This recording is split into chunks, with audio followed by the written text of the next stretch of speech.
it took me, hi Sleep Monster, how you doing? It took me an hour to record that cover.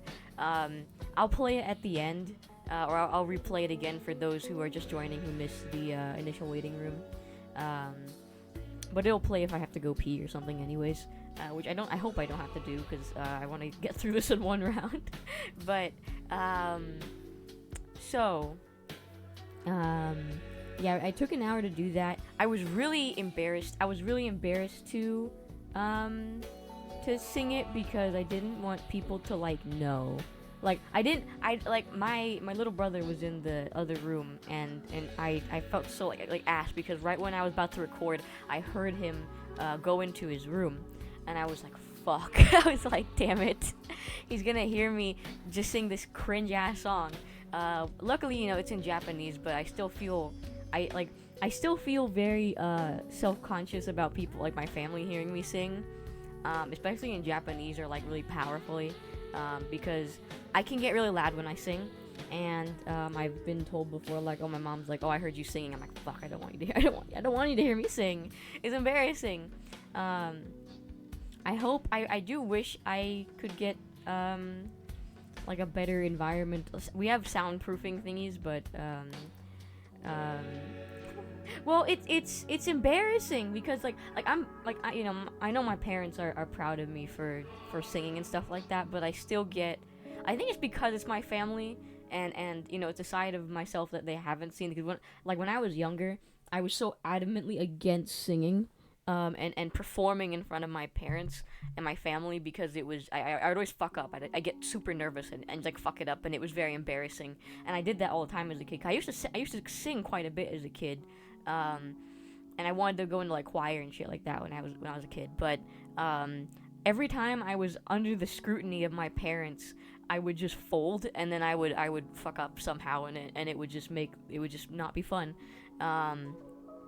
and that is most likely the root of why I'm so embarrassed to have my parents hear me sing, especially in Japanese. It's just very weeby to me, but yeah, I'm happy they're proud. I'm very happy that they support me and they support my singing.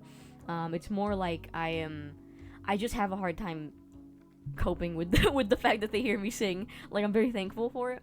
I just I get very panicky. Hi, Digital Brother, by the way. Oh, I say hi to everybody. Hi, Nodless. Hi, Misto. Hi, Jesus. Hi, Sleep. Hi, Watch. And also, thank you for 33 months, by the way, Watch. That's like a shit ton. It's almost 3 years now. Damn. Hi, Cupcake. And I think... hi, Tazi. Hi, Vangana. And I think that's probably everybody who said hi so far. Hi, Angu. Papa Yoyo's doing good. Stay away from him. Well, they've heard me, but it was like... that was also embarrassing. It's like similar levels of embarrassing. Hi, Pui Poo. It is embarrassing to me. Hi, Uber Hobo, by the way. Hi, everybody. I'll say hi as everybody comes in. If I haven't said hi to you and you want me to say hi, please let me know. Be like, please say hi to me. I do not care. I will say it. Why do you do this? Stop gifting it to Jensen Ackles. He's not gonna check us out. I hope he doesn't. They have given 110 gift subs. He's not even real. Hello, Sleep Monster. You get it. Hi, Bourbon, by the way. Nice little rat thingy. Fuck off, Jesus. So, let me get this ready here. But, so I'm sure you guys are wondering, like, wow, Yodel had her first fucking... The Jesus of Bethlehem had her first cringe-ass Yaoi over here. Yeah, essentially, this Zatsu is gonna be me, like, kind of talking about, cause I'm not too much of a stranger to Yaoi, per se. What did you do? Okay. Yeah, you're not too much of a... I'm not too much of a newbie, exactly. But I'll explain what it is, because I think some people probably don't know. Let's transition over real quick. So, we'll just jump into it. Stop adding Jensen Ackles. So, yeah, because I'm not a Fujo because I don't read it recreationally. I think I'm a... there's a word for it. I think it's a Himedanchi. I think it's... No, Himedanchi. No. Himedanchi. No. Himejoshi? Himejoshi. Himejoshi is what I am, because I prefer Yuri over Yaoi. To me, like, I love my Fujos. I think Fujos are the backbone of the internet. However, I think Yuri is better. I'm just gonna fucking say it. I think Yuri is a million times better than Yaoi. And I will stand by that. I read Yuri competitively. Okay, I stay on top of that shit. However, not yaoi. I just never was interested in it. Probably because I can't self-insert. I can't like I don't know. I think the reason I like partially it's because like I feel like Yuri is like yaoi has a lot of really upsetting topics to me.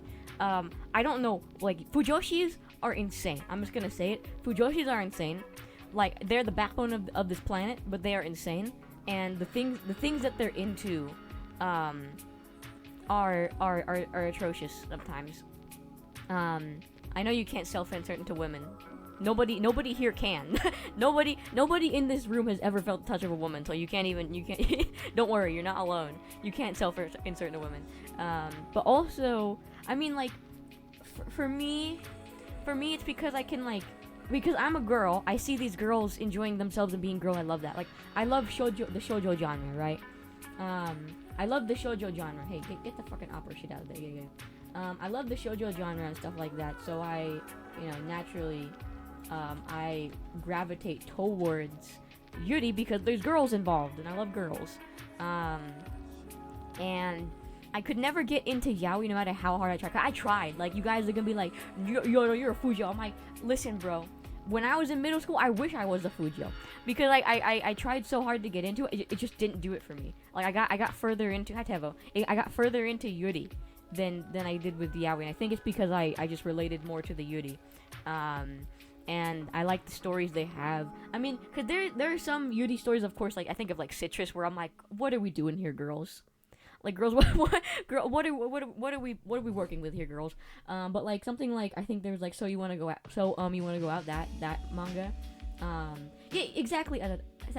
Azadashi, Alex. Exactly. You get it because with like why should I have a middleman? Why should I have the middleman for what I desire? Because like a lot of it comes from this kind of like we're talking like we're not gonna do a full yaoi like deep dive. I would want to do that with experts. Like I want to interview experts on yaoi. I know a bunch of fujos. I want to interview them, and I want to like understand them. Like I want to have like interviews with fujoshis because I knew fujoshis growing up. I didn't understand why they were into it, aside from like My Immortal Ebony Darkness Dementia Rinway. Don't you think voice kissing is so hot? Like quote. And I couldn't get it. I personally didn't understand it. So it's like I want to understand like what makes them tick. What's fun about it? Like what do they like? And I think there is an acquired taste to a extent, but I feel like there's some level of homosexuality that has to. If you like yaoi, you usually are attracted to men in some way. Though there are also fujos who are attracted to girls, but they like the boys kissing. I knew plenty of them, right? It's a very interesting phenomenon in terms of sexuality, and a whole thing. We're not gonna get too into Hi Walter T. Hey you. Oh Lord, yeah. This is I'll explain who this is to everybody at home who doesn't know who that is. So I'm doing in our rebirth chapter of Yodo. I'm gonna be having a few cool projects, and actually Walter here, who has the artist tag. He is starred in one of the projects I've worked on. He was very amazing to work with. He was really nice. And you came in at like both like the perfect time and the worst time possible, because I'm gonna be educating people on a very famous internet topic that honestly it's been like even back in like the early days of the internet, this sort of thing was popular, not just in Japan but also in America. But I'm gonna be educating the masses and talking about objectively this particular topic, which is yaoi. So I'm going to explain real quick first of all who I am. So hi, I'm Yodo. As I said before, I'm not a fujoshi, but I am a quote-unquote fujoshi lawyer, and I'm gonna explain what a fujoshi is in a little bit. But my clients include Callie Calico, who is my top client. So if you don't know, Callie claims not to be a fujo, and I'm always there to, I'm always there to support my client. Okay, I am the Saul Goodman of fujoshis. I'm always here to make sure that no woman is forced to be accused of being a fujoshi. Like I said before, I don't consume boys love manga and anime, but I do consume girls love anime, and I'll explain what those are as well. I don't know if gachi counts as yaoi. I think it's technically it's a subset. If you want to get technical, gachimuchi is a subset of yaoi. It's the genre of yaoi, but they just applied that to pants wrestling as a descriptive term, and then it just got shortened to gachi. I don't know if me shipping my D&D characters makes me a fujoshi, then I am the worst fujoshi ever, because I ship my D&D characters. That's because I want to see them happy. But if that makes me a fujo, so be it. If that makes me a fujo, then so be it. Okay, also this because we're talking about yaoi, there's a few there's Utena. Oh, I love Utena. Utena, my beloved. Utena, my beloved. Yeah, I am a kind god, and I love seeing my children happy.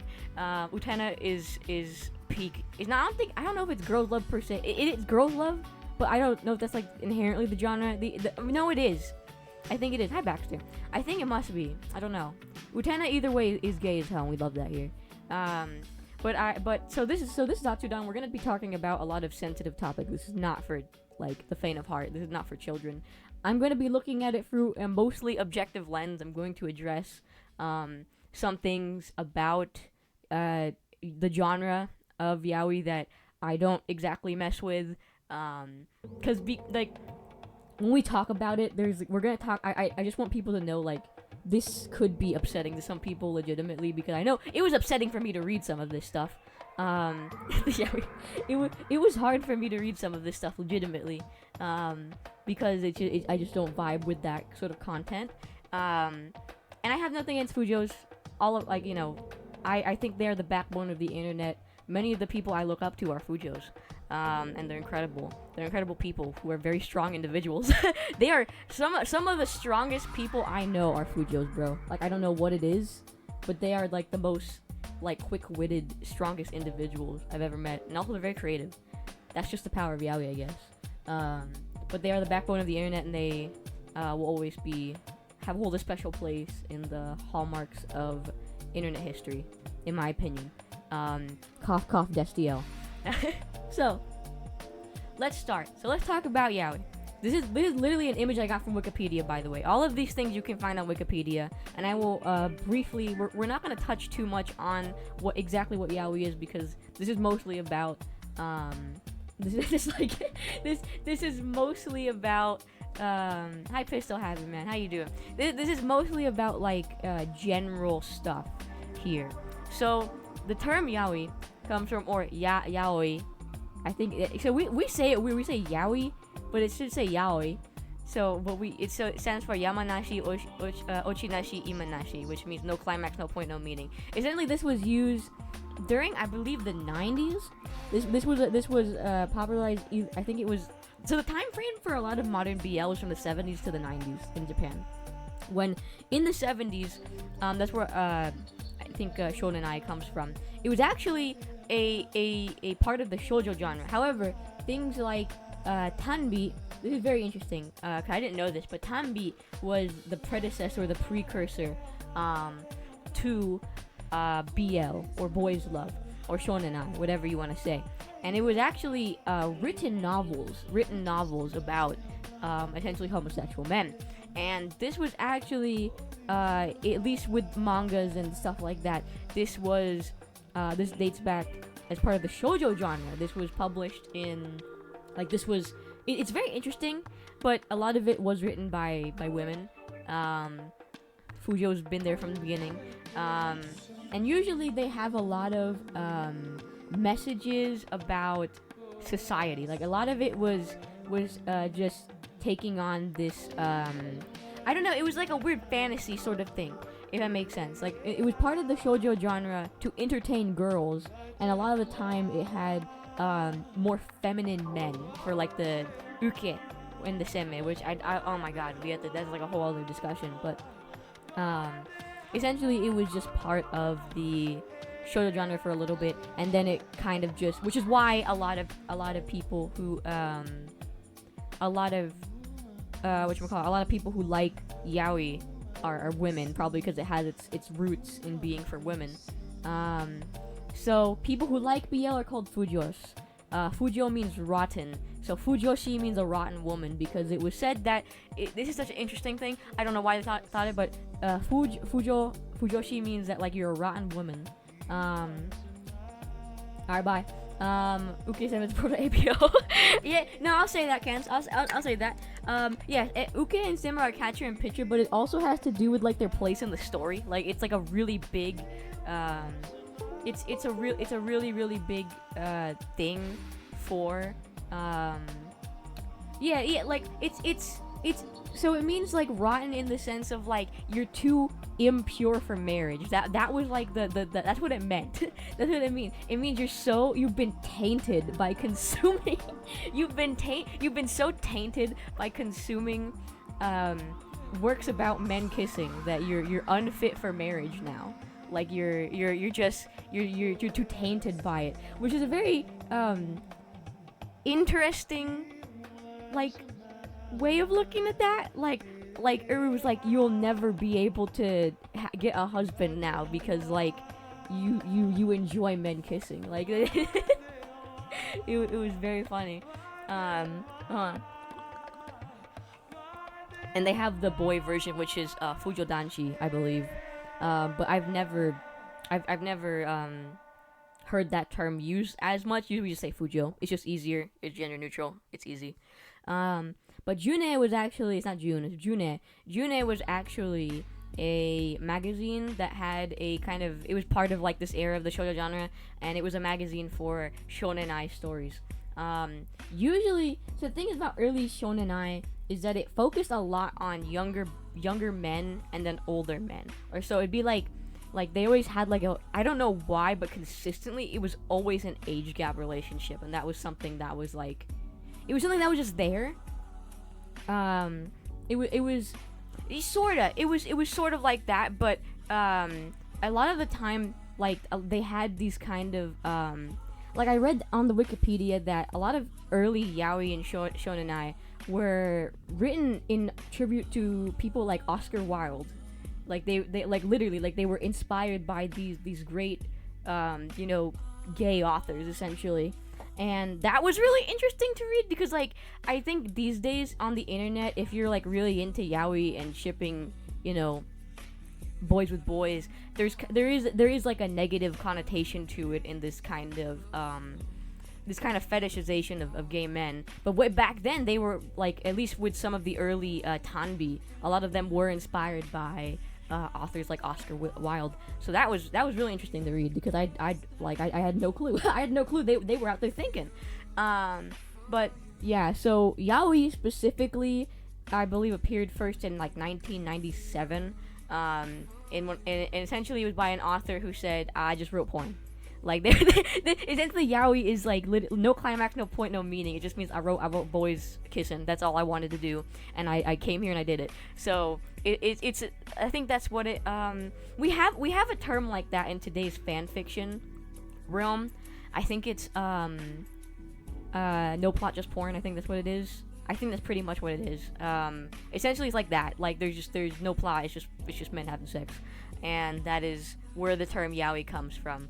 I don't know exactly how it made it overseas per se, especially, I mean, we anglicized the fuck out of the term because it'd be yaoi, but we said yaoi. So this is off the Wikipedia page. This is Severus Snape in Harry Potter. I don't know who the artist is, unfortunately, but it is on the Wikipedia page. You can find it there. So good for that. And that is a very tiny, very microcosm of the history of yaoi. But this sort of relationship was really big back then. Another thing with yaoi was there's like three major Dumbledore. Sorry, I heard that I had to do the Harry Potter thingy. So they have three major themes in yaoi, and that is that being gay is okay. Two, it's that this kind of like idea that you should be able to be like free of societal restraints, which kind of goes hand in hand with like with homosexuality inherently. The last one is very uncomfortable. I'm not gonna fully talk about it just because I don't feel comfortable with the topic. But it has to do with sexual assault. That does like that's like I didn't realize how like prevalent it was until I looked back at the BL content that I had consumed. And hi Atlas. And I was like, why is there so much of that?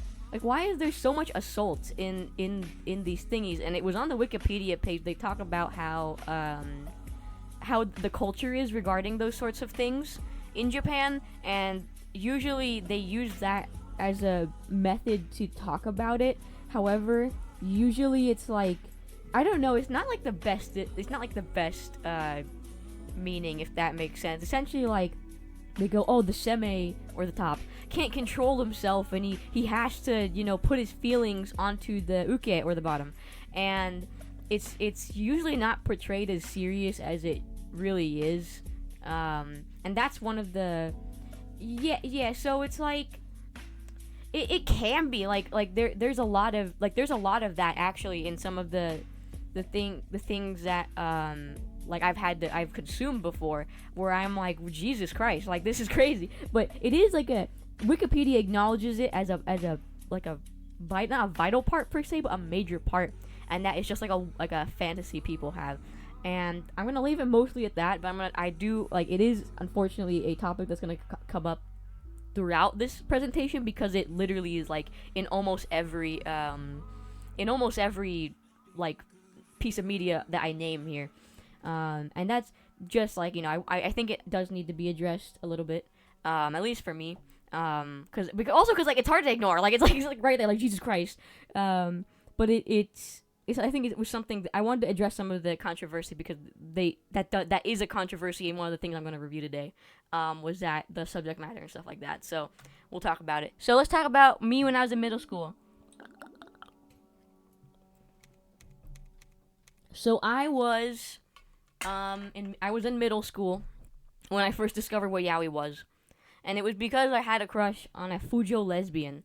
I had a crush on a girl who I put this in parentheses because I'm not sure like what it was like thinking back, because I'm like it sort of felt like a crush, but it was also, I really just admired her. Like I thought she was just, I think it was maybe more close to infatuation, but it was like a very like, because like I wanted to be like her. She was this very first of all, she was a major tomboy, and she dressed very androgynously, and she listened to like fucking Linkin Park and she played horror games, and she was essentially like a scene kid.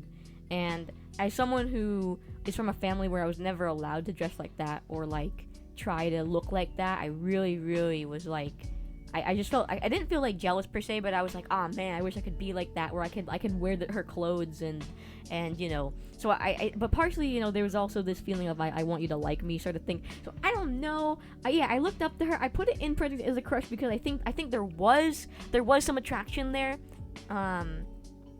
but also I think I just admired her as well, but I think there was a little bit of that, so I put that there. But she was a fujoshi. She was a lesbian fujoshi. That was also my first encounter with like knowing somebody who was also like gay. I'd never met someone who was gay until that point.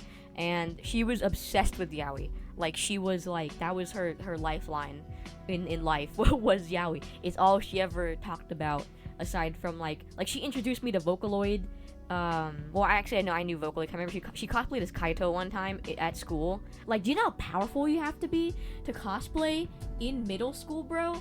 During like the fucking like early 2010s, like you had to have balls to do that because you were gonna get bullied, and she did get bullied, but she didn't give a fuck. Like she would still, you know, like literally the way we met was I wore a Hetalia t-shirt, and she stopped me in the hall and said, "Is that a Hetalia t-shirt?" And I said, "Yeah, it is." And then she said, "I need to get a hug from you right now." And keep in mind, you know, I had no friends. I've never had friends up until that point. So, to get that, I was so like excited. You know, I was really excited. Especially like when I was in elementary school, nobody liked anime and they didn't like Hatsune Miku or anything because I was really into that. Like nobody was into that, and so it was so nice to finally meet somebody who was in the anime and was open about it, and you know, was like, ooh, you know. So it was like huge for me because I was in 6th grade. I was literally like, I was in 6th grade and she was in 8th grade, so she was like a little older than me. But I absolutely admired her, and I hope she's doing okay. But yeah, she was really into yaoi, and I wanted to like impress her and be one of the cool kids. And she's like, "Oh, you need to check out these things. You need to check out well, it was Lamento, Into the Void, and Dramatical Murder." Let me tell you, those two things should not be consumed by a 6th grader who doesn't know what sex is. I just gonna say, like, these things, they were, first of all, these games are very dark. Like, well, Lamento is a little bit more darker than Dramatical Murder. Dramatical Murder is a little silly, goofy sometimes, but Lamento Into the Void specifically is really, really, like, not for kids. And I'll talk about that in a little bit, but Dramatical Murder, like, for obvious reasons. But here's a funny story. When I was, we don't talk about that one. That's an old dead meme. But so what happened was, oh god. So she kept telling me that, like, hi Evan Hunter. She kept telling me that I should draw yaoi. And, you know, I'm an impressionable 6th grader who wants to appear cool to the older kids who have taken me under their wing, you know. So I drew yaoi, and my parents found it, and that was not fun. That was not fun for me. Granted, though, they weren't actually mad. I don't think they noticed that it was 2 boys.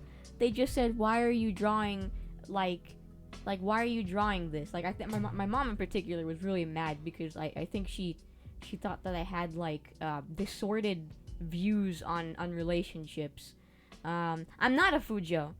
In fact, I've never sat down and read a BL before, and this stream is about me reading my first BL, which was actually this week, and it was we're gonna talk about that. But this is essentially me. Like, I tried to get into it. I really did try to get into yaoi, but I just couldn't. It just wasn't for me, and I'm not really sure why, and I know why now. It's because, like, I can't relate to those characters because, like, they're boys. I relate more with girls, so I would watch I read Yuri instead because I can relate more to it. How's your going? But so these 2 are not for kids. We're gonna talk about them. I'm gonna tell you about my experience with them. I don't think we have any Fujos in chat, unfortunately.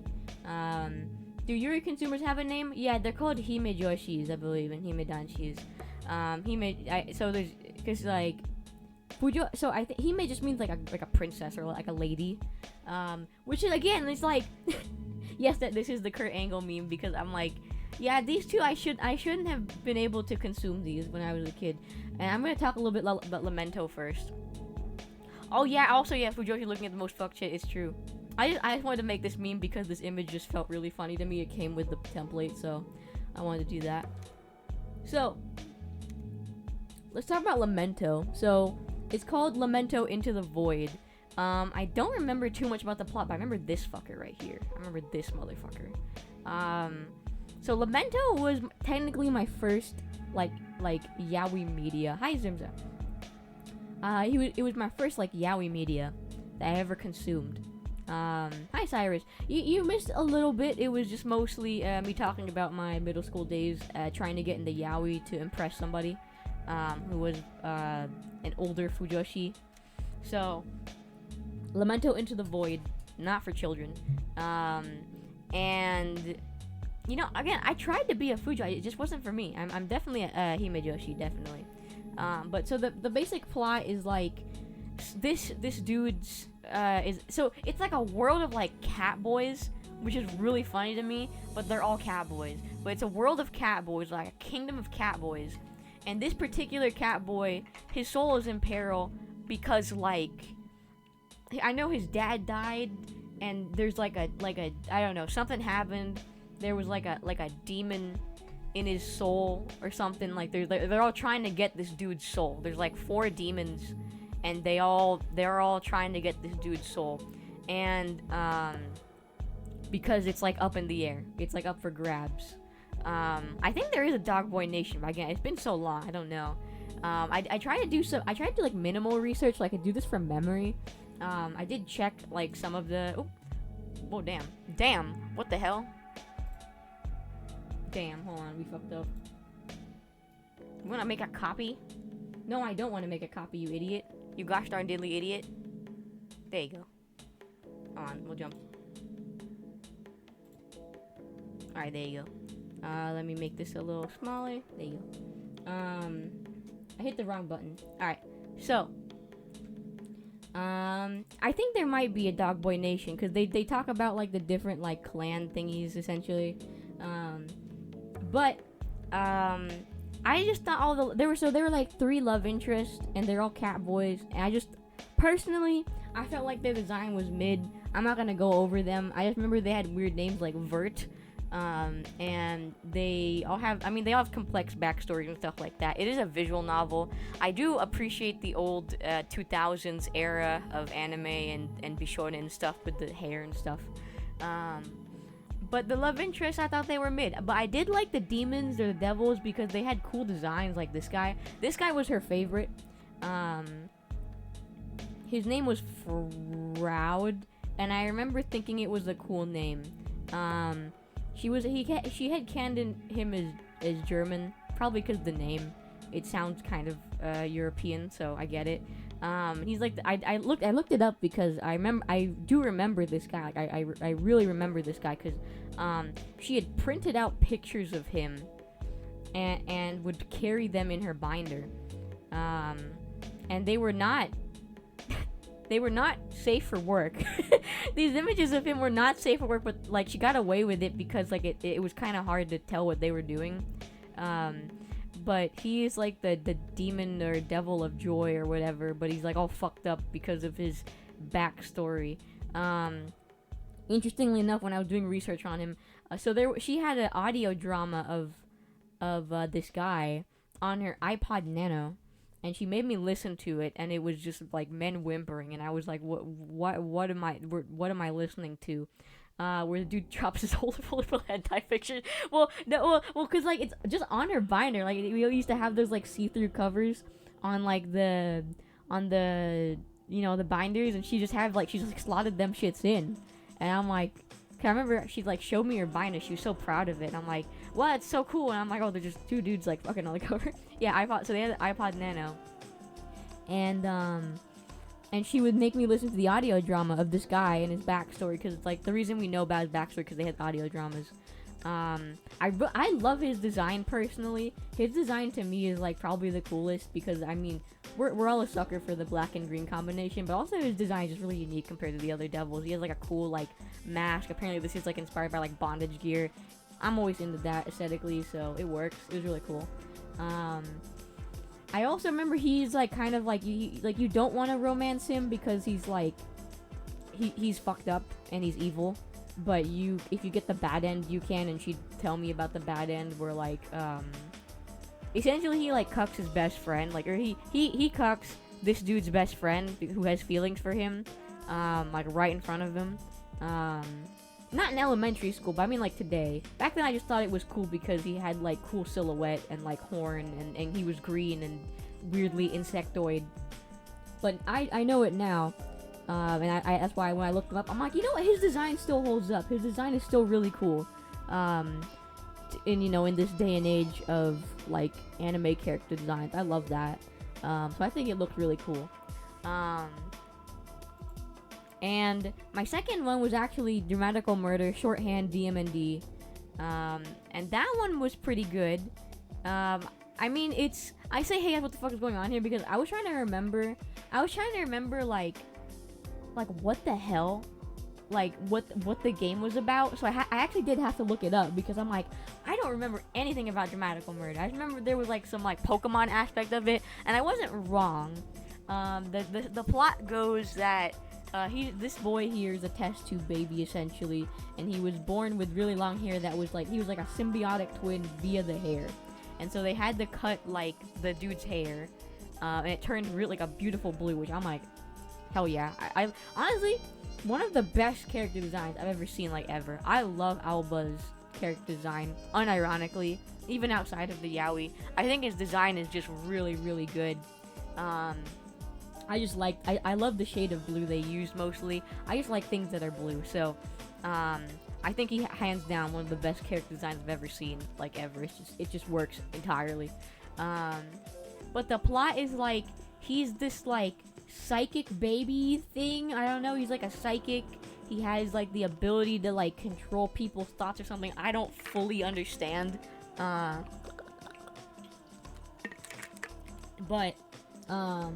he's special in some way because he's the protagonist. Of course he has to be special. It would be cool. It would be cool to have this hair. I don't think I could pull it off though. But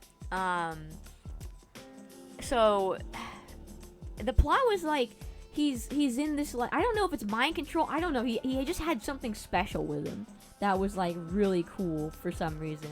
But he also gets like they're in the story of Dramatical Murder, in the universe of Dramatical Murder. It's like a kind of like not exactly cyberpunky, but like a little futuristic. And in this future, they have like this popular like kind of RPG sort of game, like augmented reality RPG sort of game. That's like Pokemon Go, essentially, where you have like a little pet dude and you can make him fight in combat, and it's also really cool and awesome and woo yeah woo, you know, right? And it's like it's like so popular in the lore, in the universe, that like people will like form gangs to like, you know, get status in the game or get higher score or whatever. And they'll like they literally call them drive-bys, where like you'll challenge somebody to a battle without because it's weird. So the main like character of the game in the game here is like this like a referee character, and she will like pop up at certain places, and you go there to go like fight people Pokemon style, right?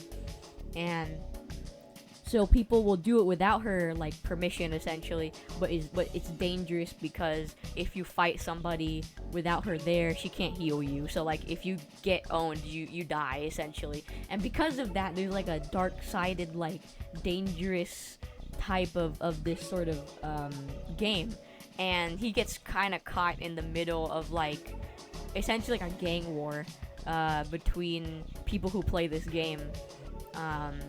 And there are multiple characters, and there's a lot of interesting lore, actually, for like a Yaoi game. Like, I was kind of surprised looking into it. Like, but no, they're not actually animals, is the thing. They're like artificial intelligence, essentially. They're not actual, like, they appear as animals in the normal world, but when you play the game, they turn into humans, essentially. And they can play, or when you go into a fight, they turn into humans, or like some sort of like knight, or like a humanoid figure. So it's not like that at all, really. And he gets caught up in the middle of it, and I think I don't remember much about the individual routes or routes. I don't fully remember any of that. But I do remember this guy. This guy's name is Clear, and he was my favorite. He was a really, really fun character. I remember from what I consumed of him. He became my favorite out of all the love interests. There's also Kojaku and Noise, who were pretty good too. Kojaku's kind of like the cool childhood friends person. He was like the cool childhood friend, and then Noise was like the kind of standoffish, aloof, like cool boy with punk boy with piercings, you know, like it was really cool. But I think honestly, like I think a lot of the character designs in Dramatical Murder are really good. Like even if it is like a yaoi game where that's not necessary, they did pretty good with it. But I really like Clear the most because he just had this kind of like friendly, kind of innocent demeanor. Where he's very loyal. He's like a puppy. He's like a golden retriever. I really like that. And also I remember he loved jellyfish. He loved jellyfish, and I also love jellyfish. So I really resonated with that. And I still remember the song. He goes, what is it? Yura, yura, yura meku, nami mo nani. Bro, I still remember that shit. I remember that song, and I loved it. I love the jellyfish song. It's a very sad song because he's like singing this like poignant. He's dying essentially while he's singing it, and it's a very poignant like moment. And I remember the song very, very well. But yeah, he was my favorite. And he had like a little like clear umbrella he'd always walk around with. He's like also an android. Spoilers, but also I don't think any of you are gonna look into Dramatical Murder after this unless you want to. But his name was Clear, and I really liked him. I don't know if he has a good end though, because they made like a remake, I believe, because they had like the original, which was apparently a little bit darker, and then in the newer one, it was like they had more happy endings, I believe. Also, a thing in yaoi is tragedy, and they love a good show. They love a good dramatic moment. So there's also a lot of thingy. Okay, bye Walter. Thank you for stopping by. Yeah, but tragedy is a big thing in yaoi, and you can tell like in Lamento that shit, like, you know, this is, I don't think there's truly a happy ending. There's usually some bittersweetness to it. And also, like I said, a lot of the cooler designed characters are locked behind bad end routes where people suffer a lot. But I think in the original version of Dramatical Murder, there's a lot more tragedy involved and not too many happy endings, or just like fucked up endings in general. I remember one of the fucked up endings, because there was a guy I liked, his name was like Mink, or something like that. He was like the big buff guy, and you know, I love a good buff man. But his bad end, he literally just decapitates. He just decapitates Aoba. He just literally just no head. No, the head was received, but not in the way you think. Man's cut his shit clean off. Yeah, I don't even remember the context. I just remember seeing the CG of that ending, and he's holding his decapitated head. I'm like, what the hell? But also true. Loud. But yeah, like he just, I'm like, what the hell? Like, but he got owned. He got owned, I guess. But like a lot of, like, or even Clear, I think Clear's ending in the original was that he just dies, and it's like, but I liked you, man. What the hell? Like, so like that's true. I will say, Japanese people love a good tragedy. I just noticed that in yaoi in particular, at least on the Wikipedia page, they say like tragedy is a very big part of yaoi, and a very big part of a lot of the narrative, because of like, hey, we can't be together because of XYZ, or we're not allowed to have a happy ending because it's dramatic, shoujo shit. I don't know. But yeah, I remember the most about this game, and I remember. I don't know. I remember liking this one, and honestly, oh, Macho Savage, thank you. We're right in the middle of talking about gay porn, gay anime porn, yaoi, if you will. I'll shout you out. Thank you so much. Macho Savage. We need to do the / shout out command because it's easier. We're talking about Dramatical Murder, which was one of the first yaoi content I consumed. And keep in mind, I never played the game. I never played. Oh, thank you for gifting us at the Macho. Thank you so much. Jesus of Methlehem gifted a tier 1 so I haven't. Keep in mind, like I haven't played this game. Low key, I might try it. because like I remember this game being like enough to like keep me into it. I don't know if I can explain that. I want to do an interview, stuff like that. Yeah, it has. I love the character design though. Like honestly, in Dramatical Murder, like the character design is really really good. I feel like there is a sense of tragedy, but I never saw it. I never saw it on the Wikipedia article. I did put it on here just because like I just wanted to sum up the Wikipedia page really quick for Yaoi, in case like just for background knowledge on what we're talking about, because I don't think a lot of people maybe know what it is or what the logistics of it, the quick history of it. But I do, again, I want to do like a Yaoi deep dive one time, and I want to interview Fujoshis and stuff like that, so I'm going to do that. I don't know if it was, because I never saw the anime. I know there was an anime, I never saw it. I just saw screenshots of this game. But honestly, like, it has some of the best characters I've ever seen, and just very magnetizing. Yeah, they also have the stage play. Very magnetizing. I love Aoba's fucking design. It's just my favorite.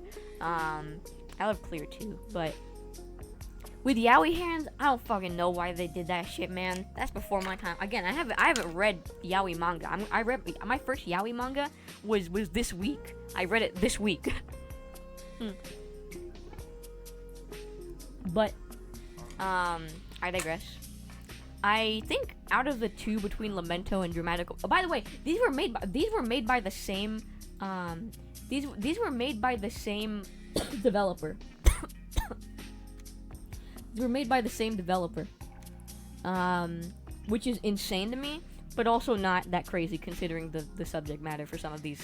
But very crazy. Like they were made by Chion Soul or something like that. It's like Kion Soul. I don't know how to say it. But they were made by the same company, which was there's a whole species of catboys in that universe. I don't know. I really don't know. Also, yeah, again, I haven't read any. I haven't watched any Yaoi. I haven't read any Yaoi. Most of my Yaoi content has been via these two games, and I didn't even play them. I didn't even watch somebody play them. I literally just looked up stuff. But yeah, I just honestly, like, if I ever had to play a Yaoi game on stream, it would be Dramatical Murder. I think that would be fun. I think that would be really fun. So maybe we'll give it a try. We'll give it a shot and have a few Fujos with us who are more experienced in this genre than I am. So yeah. Oh yeah, this is a real quote from DMND. Actually, Aoba says it. What is right and what is wrong? That is decided by the human heart. But then, what exactly is a heart? What someone considers the light may actually be dark to someone else. To want only light without ever knowing the dark, I can't do that. Like, philosophy in my game about gay boy anime sex? Like, wow. Like, like compared to Lamento, I fucked with it. I was like, this is philosophy, and I like that. Also, no 14-year-olds here. I don't care if you're joking. We kill you instantly. Yeah, quick reminder: if you are underage, you're gonna be kicked out from here. But I know you're probably joking. But if you aren't, I'm gonna have to remove you. There you go. American Yaoi is quite interesting because it has content like Ram which I feel experimental. I agree. American Yaoi is gachimuchi.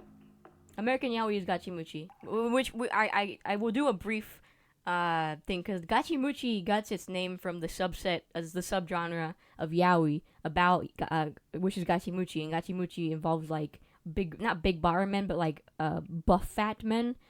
And because essentially gachimuchi, as we know, like Billy Harrington, Aniki, all of those things, the full title is Gachimuchi Pants Wrestling, right? And it means wrestling, like, so Gachimuchi is like a wrestler's build, so it's like wrestling men wrestle with pants. That's the full thing. We shortened it to Gachimuchi, and then eventually it just became Gachi. So it's from a longer title, essentially. But Gachimuchi is a subset of yaoi, where all the men are like buff fat, essentially. Sorta, but like not really. Essentially, they took homoerotic wrestling, They took homoerotic wrestling and then they would do like a bait and switch with it. And then they would, people would put their own kind of spin on like the soramimi and the mishearing and stuff like that. And so they thought like that. Okay, the point of gachi of this American homoerotic wrestling is that if you take off your pants, you lose. It's like it's crazy. I need to do a deep dive on gachi. It's at some point like a more formal deep dive. I've done it before. We'll do it again, because a lot of people are new here. Okay, so this is now. So now we have hold on, I need to put some fucking music on. Now we have some background information on who I am, my experience with yaoi. Let's talk about the first real boys love manga that I read, which is called Yarichin Beach Club. So I want to give a warning. So I remember when I tweeted that I was reading it, I had actual fujoshis and actual BL fans being like, "Yoro, why? What of all the BL manga out there, you started with Yarichin Beach Club?" People were like, literally Fujos were like, that is the worst one to start out with. And I will say, I read it because the opening was really good. I'm gonna play it for you guys in a little bit, so you guys can listen to it. I did like a really shitty cover of it. Yesterday I recorded it in an hour. I just was like, I need to do this because it's a really good song, and I want to do a serious cover of it sometime. So maybe I will. But this yaoi is made by a fujoshi, and it will contain themes and topics because fujoshis are absolutely rotted to the core, and they are insane, and they're into crazy things. So this particular, I'll talk about the plot in a little bit, but I will say it did get a lot of flack on TikTok for its setting and plot, and because it's TikTok, we already know who's looking at it. We already know who's giving the flack, which is a younger audience who definitely does not understand how fucked up yaoi fans are. And so there's a lot of controversy about the setting and plot. And I will say it's not without its merit. I will say, the plot to me, I was like, this is kind of fucked. Like the plot is a little bit fucked, just a little bit fucked. Well, not a little bit, a lot fucked. I think it's important to acknowledge these things, especially if there are people here who are sensitive to some of those topics. But I will be putting aside some of the criticism because. So this is a Japanese anime. No, it's not Killing Stalking, you goddamn idiot. That is not Killing Stalking. Killing Stalking is significantly worse. So I want to say a lot of the flack that it got was because it takes place in a high school. And let me just say, man, this is a Japanese anime. What fucking anime does not take place in a high school? I'm just gonna say that. I'm just gonna say, have you seen an anime? It always takes place in a high school. So it's I understand, because the plot, when you mix it with the fact that it's high school, it's alright, this is a little sus. There's definitely some bad things that happen in the manga that are they treat it there's no sense of morality in this manga. I'm just gonna put it that way. There's no sense of morality in this manga. But this is a Japanese, centered thing. What manga or anime is not in high school at this point? There's always High School of the Dead, fucking Full Metal Panic, all of these bitches are always in high school. Clannad, Lucky Star, Asobi Asobase, I don't know. I'm just K-On, Haruhi Suzumiya, Corpse Party. They're always. It's always in a high school. It's always in a high school. So it's okay, to me, alright, whatever. It's in a high school. It's Japan. They're gonna do that. Also, this is a yaoi written by a fujo. And as I discussed before, fujoshis, while they are some of the strongest people, they're also some of the most fucked up in the head, in terms of what they're into. They're some of the most depraved people on this planet, and more power to them. More power to them, indeed. However, I think it is I'm. That's how I'm able to be all right, man. This is nothing new. I know. Literally, if you go on the Genius page for the theme song, which we're gonna listen to in a little bit. I made a cover. I'll play it for you guys. if you go to Genius, the annotations are criticizing the anime and being like, why aren't people freaking out? Why aren't any of the characters freaking out that this sort of thing is happening in a high school? I'm like, it's Japan. It's a yaoi written by a Fujo, and it's in Japan. Like, it's set in Japan. Nobody's gonna give a shit. Like, it's written by somebody who's into this shit. No, of course, none of the other characters are gonna acknowledge this is inherently bad because this is written by somebody who's into this shit. So that's why I'm putting some of those criticism aside for the most part. I have my own criticism from a little bit more of an objective standpoint, that outside the context of the setting and stuff like that. But I just wanted to address it because that is something there. So yes, I read Yarichin Beach Club, which Yarichin literally means like having sex. So it's having sex bitch club. That's great, man. So I'm gonna read you. This is actually from the author. This is an author's note.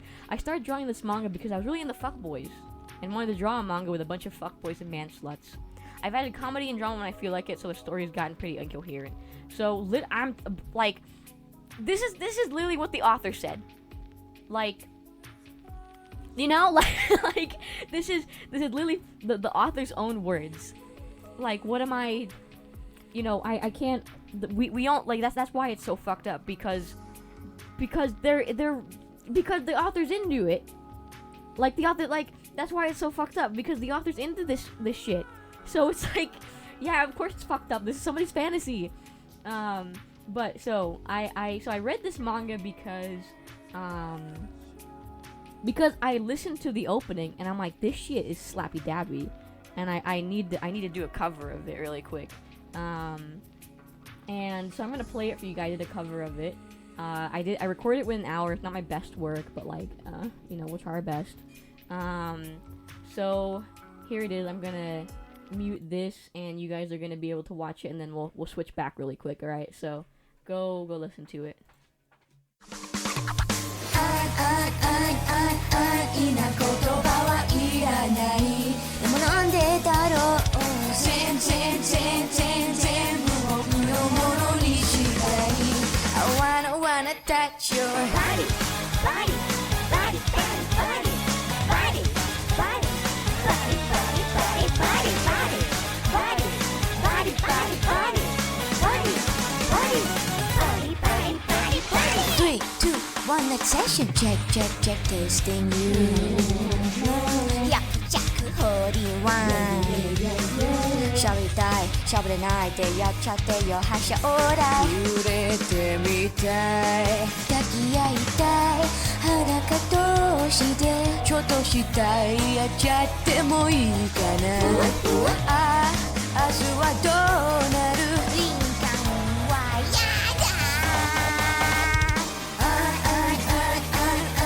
だ気持ちじゃないんだやりたいことばかりそうし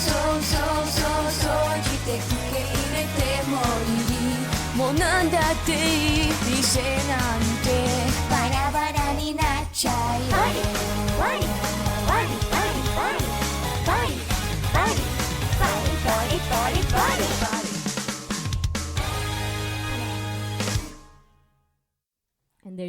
And there you have it.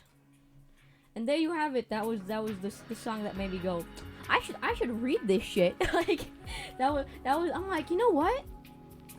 Let's give it a listen. This shit sounds so fun. And so, little did I know what I was getting into. So yeah, you heard that right. The song is about yeah, thank you. I'm so glad. I recorded it in an hour.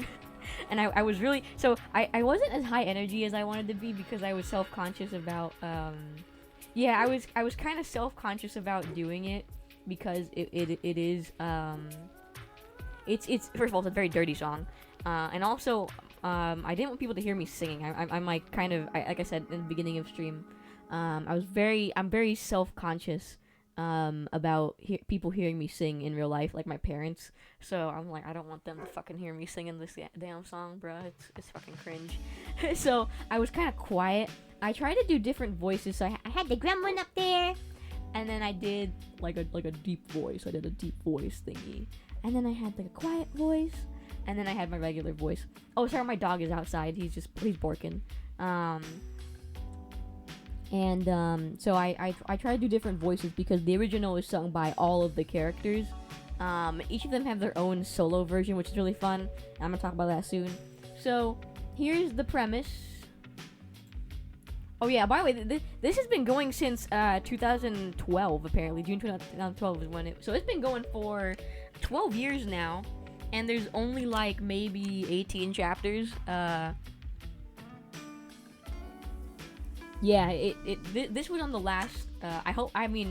This was on the last. Not like the last chapter. They said it's still going. I just don't know where it is because I couldn't find the rest. So I guess it either stopped or it's still going. I have no clue. I haven't seen any updates. So, but it did start in 2012 and it's still going to this day, allegedly. So, here's the plot. This is the plot. Like if I had to like sum it up in one image, it's this image. So it's my first day at the gay sex cult match. I hope they don't realize I'm straight. It's actually the plot. This is Tono, and this is you. Tono and you. This is Tono, and he is so he's a transfer student from a different school. Of course, you know, he's new to school. He is also a transfer student as you, but we'll talk about Tono first. So Tono, his dad moves to the countryside. His dad moved to the countryside and for like a new job, and Tono comes with him. But he decides this new school he has to go to, because essentially like this is the closest school I believe to where he's living. So he decides to move in essentially, or live in the dorms there. It's located in like the mountain. It's like some like fucking like crazy ass like area where it's like on top of a mountain or something like that, or like in the forest or something. And he's an exchange student there. It's his first day, and apparently all students in the school are required to be in a club as an extracurricular activity. And he isn't sure. There's so many clubs. He's not good at anything, and he goes, I don't know, I'll join the photography club. It turns out that the photography club is not actually a photography club. It's actually a, like, brothel question mark? I think. I don't know. It's like a brothel, I guess, of sorts. Essentially, that's, like, the best way to put it. Is that essentially they're just running a brothel for students.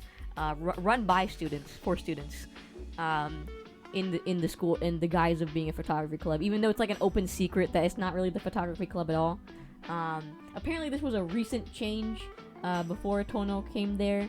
I don't know by how many years, but it's implied that it was not always the brothel club essentially, but it's called Yarichin Bitch Club. I know, it's so crazy.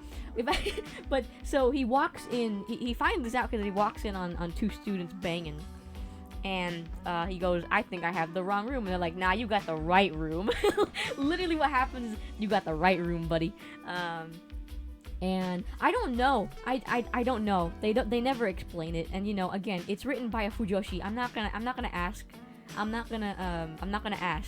at this point.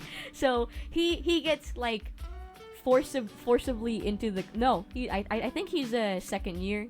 Or I think he's a second year, first year, second year. I think he's second year because he's a transfer student. Yeah, gay sex existing activities. You're so right. But so I'm feeling romantical. So they forcibly go, okay, you walked in, you joined. They're like you walked in, you joined. We need more people. And he's like, God damn it. But his friend over here, his name is Yu. He also accidentally walked in, and he notices that Tono's like, brother, I don't want to do this. And he goes, all right, I'll join too. And he kind of, essentially what happens, that's where the song comes in, where it goes, not the gangbang. So literally, this is where the fucked upness comes in. And I was like, all right, Fujo's, man. So essentially, they have a rule in the club where you have to have a body count. You have to service and so. By the way, there's like an actual reason they're doing this. It's like discussed for like one panel, but there is a reason. There is a reason for for it, and it's because I think so the club gets money, I believe, or they get like a budget or something like that. And instead of using the budget for like cameras and stuff like that, they actually use the budget to pay for room and board, essentially. So they use that for free food and also just having a place to stay, because obviously it could probably cost tuition and money to be able to stay at the school. So because of that, they're able to pay for their stay at the school, I believe. It's literally discussed for one panel, and it's one line in one panel, and it just goes like it's room and board for 5, essentially what they say in the translation that I read. So there is like a reason why this club is running, but also like, bruh. So essentially you have like a body count per month per capita. you have like a essentially, so everybody in class, you got to do your thing. The thing is though, that kind of sucks is that like it's literally if a student just feels the urge, they can just like go, all right now, it's literally like a brothel, but like sort of free. For gay students as well. And so they can just grab you and just be like, all right, let's do this, And you is a true homie. He goes, nah, bro, use me instead. Never happens because he's a top. He decides he's a top right away. He's like, yeah, I'm a top, and that way easy. He can just scare them away with his top energy, like, oh, I'm a top, blah.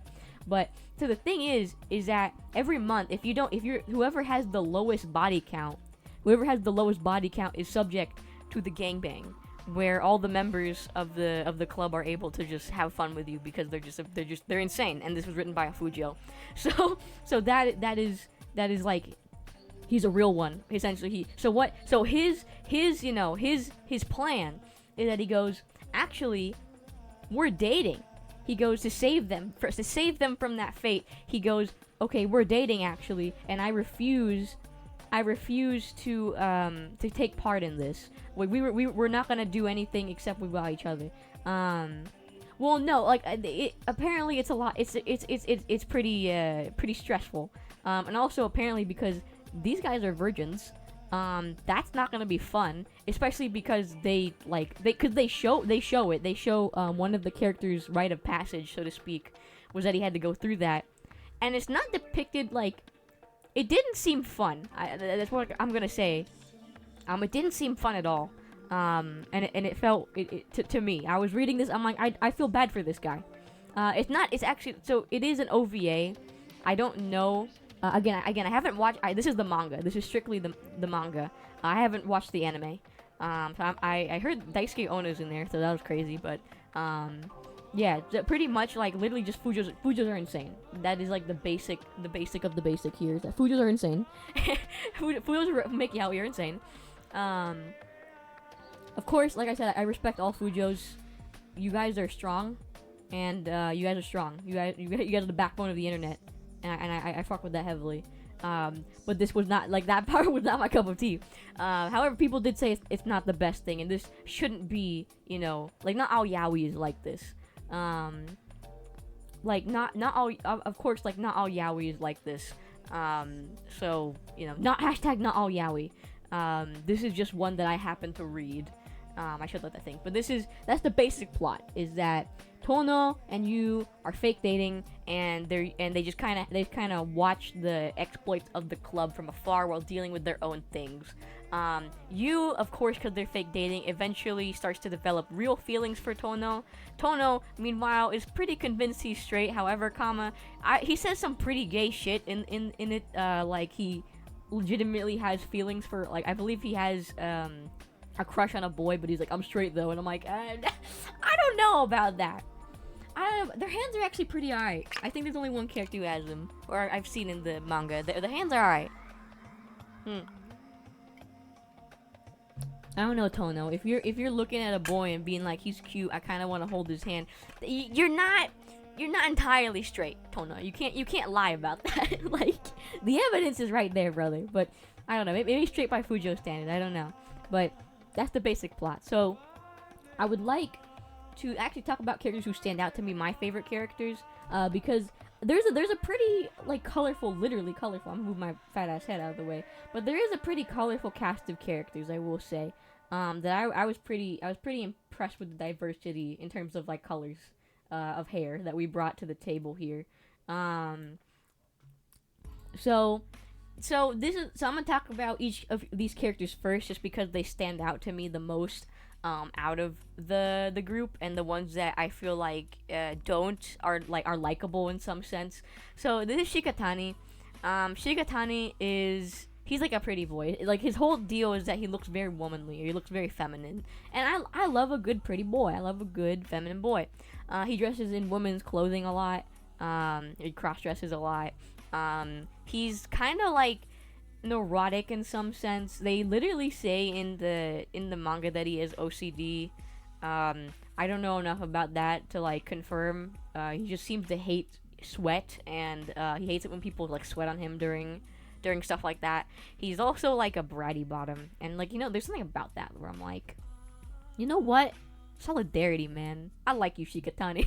I don't know. Also, I realize I don't know. I just like boys with dark hair and glasses as well. That's like a type of mine as well. So, he's a androgynous pretty boy with dark hair and glasses. My hands are up. I'm like, I gotta give it to him. I gotta give it to him. And well, yeah, it's weird. He has like that's why he says he does it with clothes on, or he said that's why he keeps his clothes on so the sweat doesn't touch his skin. Or he insists on doing it with clothes on so the sweat doesn't touch him. And I noticed, yeah, that's true. All the times he does it, he has clothes on. So, makes sense. He hates other people's sweat, I should clarify as well. He's fine with his own sweat. He just hates other people's sweat, I believe. So I like this character. I also thought his character was actually had some well-roundedness to it out of a few of these characters, out of a few of the club members in particular. I feel like he actually showed like some dimension to his characters. And I actually liked that. Like, it felt out of place, but it was nice to know it was there. They actually did have an entire chapter dedicated to his backstory, which was kind of sad. It was kind of sad, and it made me feel for him. So he actually had quite a bit of development that I thought was really interesting. So I enjoyed his character. Yachan. So this is Yachan. He is a kind of essentially his character is actually one of the most complex, and I really enjoyed that part because I'm like, okay, all right, he's giving it. So, his name is Yachan. I believe he also says he is straight. I don't know, buddy. I don't know about that. I saw the way you're looking at Tono. I don't know about that. So essentially, he is actually Yu's cousin. He's Yu's cousin, and they grew up together. And he always had a lot of respect for Yu. That's right, you, the viewer.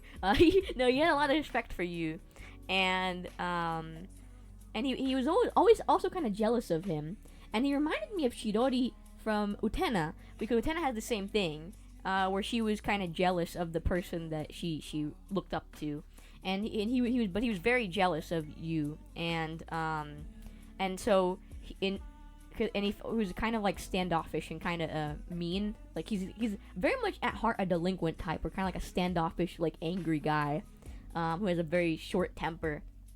So in order to appear more likable, to be like you, he put a kind of a cute and innocent kind of girly persona of being helpless and overly kind and selfless and stuff like that, being like, oh no, are you okay, let me help you, sort of like thing. And Tono falls in love with that.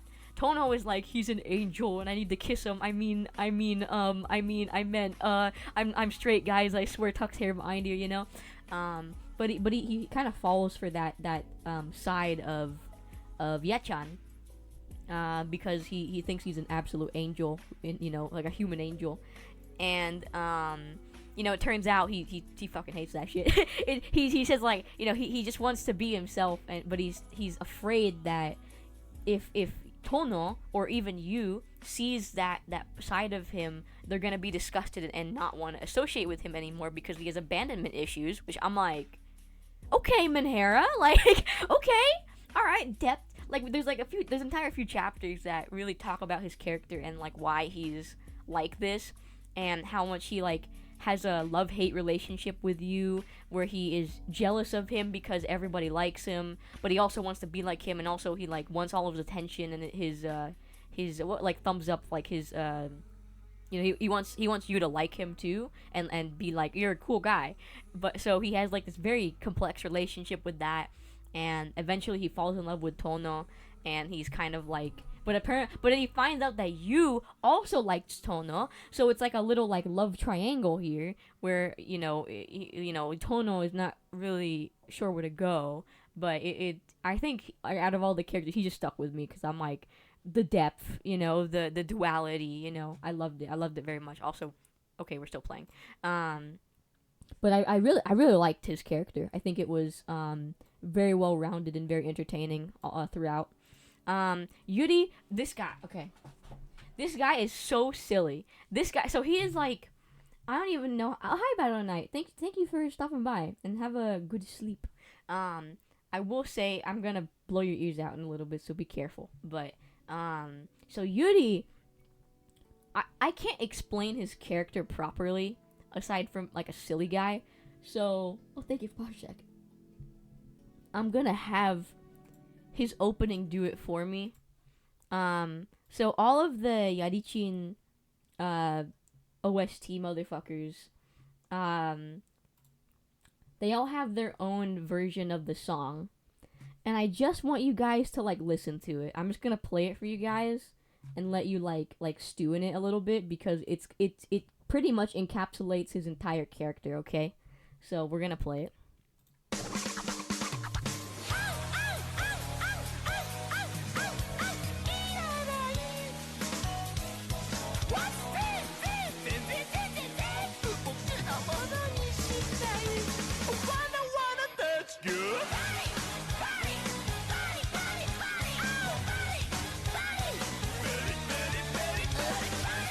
I think he is barking, but this is his entire character, by the way. This is his entire character. Let's go.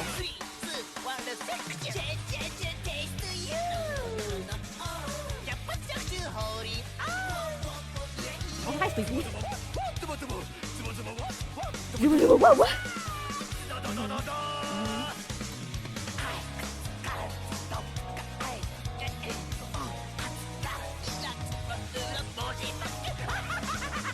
Like, he's a Joker, baby.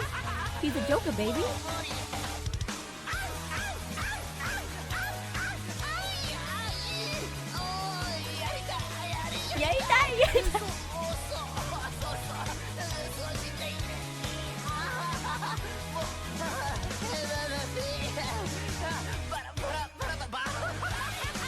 Like, it's... I love him. Like, he's so funny. Like, I think in every scene he's in, he absolutely steals the show. And not even like in the this comes across even in the manga. Like, even in the manga, because I haven't watched the anime, but even in the manga, like, it comes across that he steals every single scene he's in. He is so funny. And he also has some depth. We haven't explored it fully, but he's the Joker, baby. He's the Jonker. Like, he is the Jonker of Yaoi. Yeah, I think he kind of eats with his fashion choice as well. He's definitely one of my favorites. Because he just steals every single scene he's in. Like, he's like the comic relief character, but he actually one of the reasons I like this guy, I don't know, so his name is Toru, but they keep calling him Jimmy. Like, Yuri keeps calling him Jimmy, and I'm like, who the fuck is Jimmy? Like, cause he said, I'm Toru Fujisaki. I'm like, and then the next chapter he's like, where's Jimmy? I'm like, who the fuck is Jimmy? Who is Jimmy? Why are you calling him Jimmy? Who is James? What? Is this like a localization thing? No, they just call him Jimmy. He just calls him Jimmy, and that's like totally fine. And I'm like, what the hell? So I wanna show you guys his as well. So he was like, he's kind of a side character, but he became a main character sort of, or like part of the club because he's dating Yuri, or they get together at some point. I love him because he's so mentally ill. Like, I want to show you his opening because it starts off really good. It starts off like really well, like well sung, and then it just devolves into insanity. Like, Yuri was insane the entire time. He just starts he is yandere. Well, he's not fully yandere, but he is mentally ill. Like, he's obsessed with Yuri. He is menhera. He loves Yuri because essentially what happens is, like, Yuri goes up to the rooftop and he sees this guy about to jump. He saves him somehow. I don't know how he saves him. I know he gives him like his house key or something, and he goes like, just come see me. And Yuri, like, the thing I like about Yuri is that he also exhibits depth as a character, but in like his own way. And I love that about his character, how he's like unhinged even in the way he shows depth. Like, we know that he's kind. First of all, he's apparently he can't talk very well or something. Like, he has like I don't know if it's an impediment, if it's just insanity or just like neuroticism. But he can't speak well. He can't formulate sentences, so he speaks like a Malkavian essentially. He just says like random sounds and words and gibberish, and it just gets the point across. But he's also apparently exceptionally brilliant, and he gets like straight A's in all his classes, and he's like super smart and brilliant. He just can't fucking talk, I guess. And he's also just insane.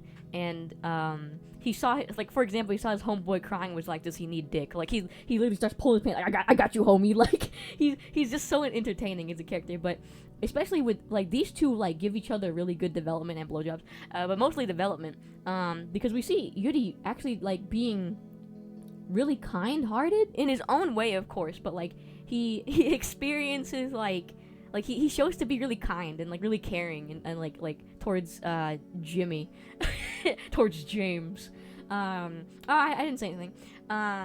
But they give each other development in that we see a lot more of Yuri through Jimmy, which, again, hallmark of a good relationship in media is that they're able to give each other development. And we see Yuri kind of show this kind of compassionate side, even if it's like really like a weird way of showing it. We see him show like he actually does care about Jimmy, and even because Jimmy didn't want to do anything, he didn't want to do anything sexual, and he respected those boundaries. I'm like, bro, a fucking Fujoshi made yaoi that respects boundaries? What? Like, I was floored. And so shout out Yuri. Shout out Yuri. If you don't want it, Yuri respects that. In a yaoi manga that is like, in a yaoi manga that is really big to me. So I'm like, damn, all right, he respects boundaries. Good for him. Especially like he's like this like insane unhinged character, but he's still like, yeah, if you don't want to do, that's fine. Like, wow, incredible, progressive as shit. Let's go. But I want to show you Jimmy's. I don't know. I'm just gonna type in Jimmy, and hopefully it'll pop up. Yeah, there you go. I don't know if it has his. Yeah, it does. This is an hour long, so we'll watch this as well. There you go. Oh. There you go.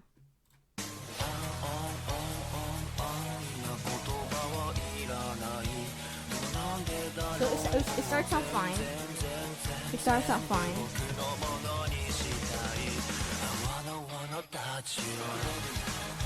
Like, okay, it's fine. It's okay, you know. It's fine. He's kind of, you know, low key about it. Okay.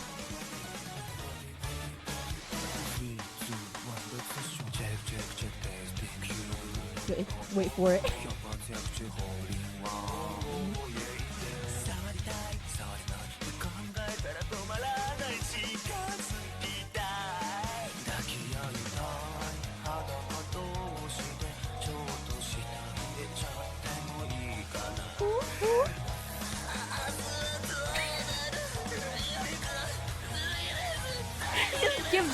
He just gives up.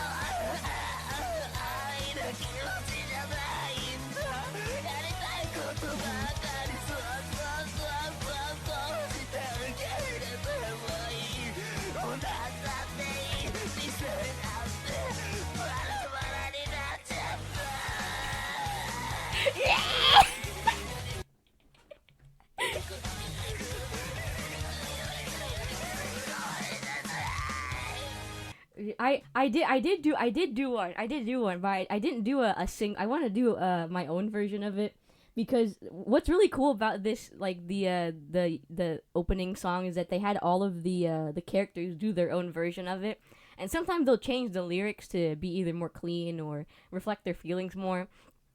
But yeah, it's so funny. Like I love him. He's just so, he's like, he's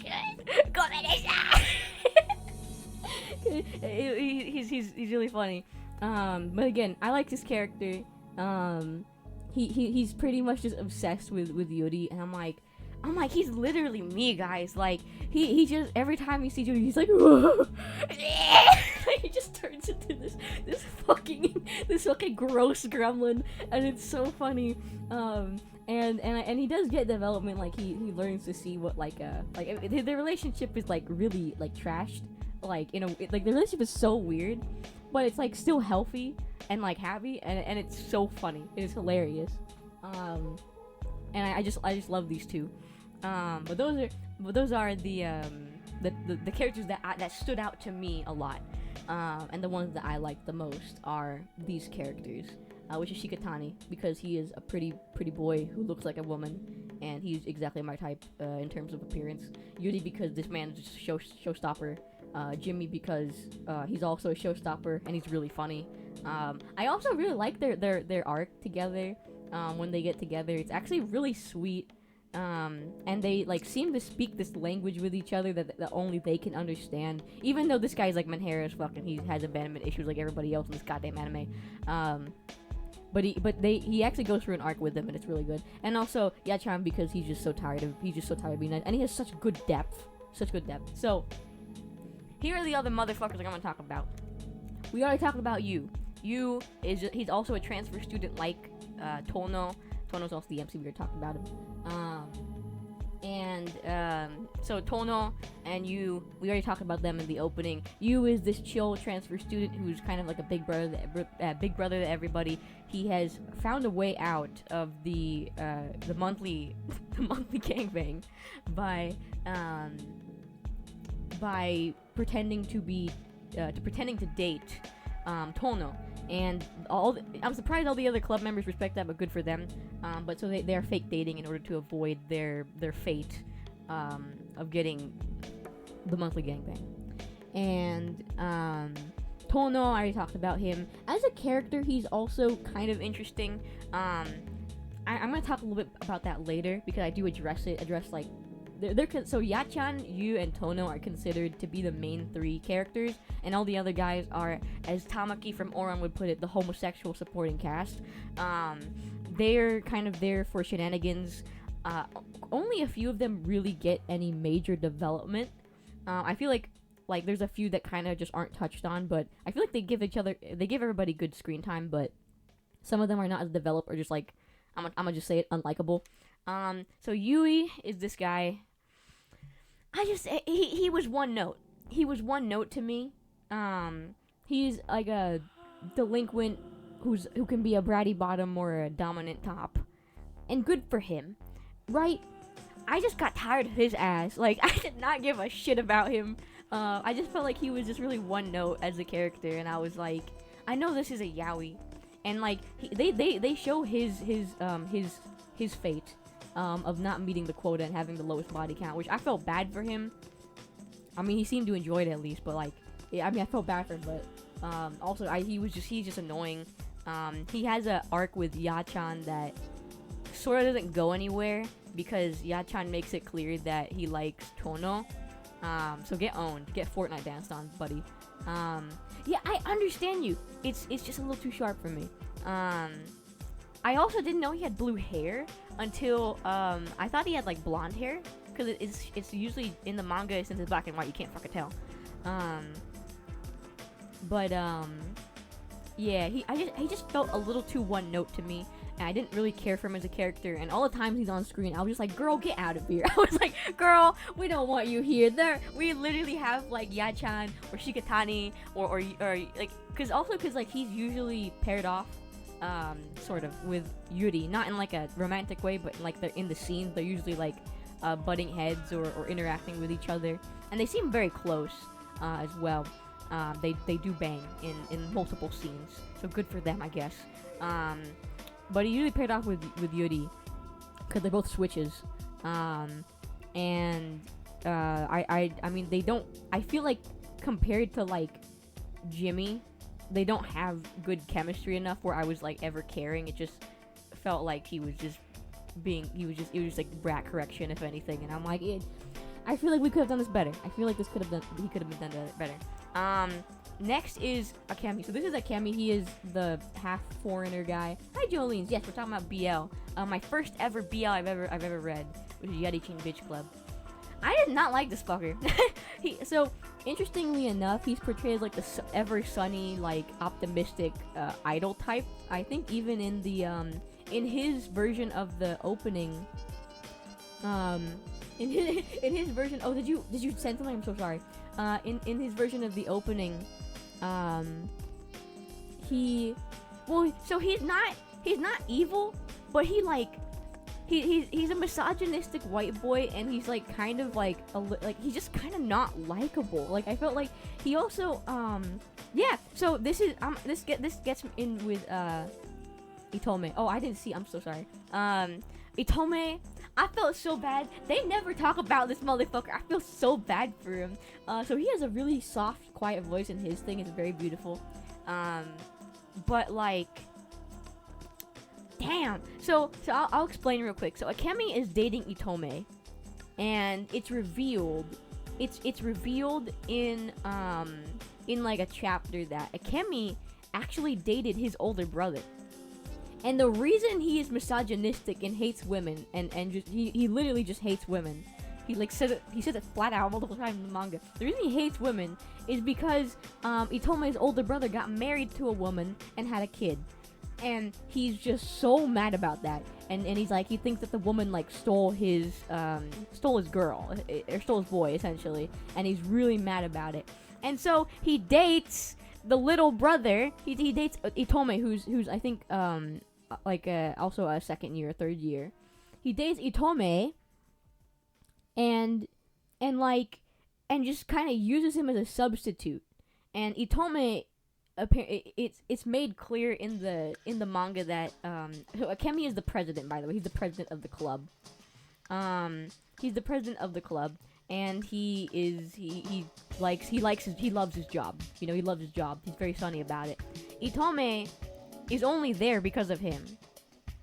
Itome is only there because of him, and Itome actually does not like him having sex with other people, and he's actually really sad about that, and it's like shown in the manga a lot that he wishes that Akemi would only do it with him, and it's like, this guy sucks. Like, this guy fucking sucks, because like girl, bro, oh my god, get over him. Like, get over him. He seriously this dude seriously loves you, and you're like playing with his feelings and just being like, I'm just using you as a substitute for your goddamn brother. You're like, bro. I felt so bad for Itome, because like, first of all, he doesn't like Akemi doing it with other people, and Akemi's got like some high body counts. Keep in mind, right? He's on the daily on that grind set, and Itome is only doing it because he loves him. He's only in the club because he loves Akemi, and it's like, oh my god, brother, the drama of it all. I feel so bad for him, but that's also why I don't like Akemi, because he also like, I can't tell if he truly loves Itome or not. I think he's using Itome as a substitute for the older brother. I think he really truly loves the older brother, and he's using him as like a physical substitute for that. And it's like, bruh.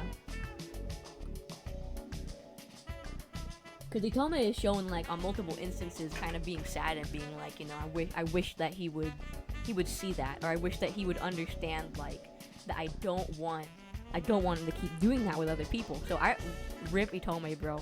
Rip Itome. He has a very soft voice as well. Like in the song, it's very, very pretty. But also I do want to talk about Shikatani as well.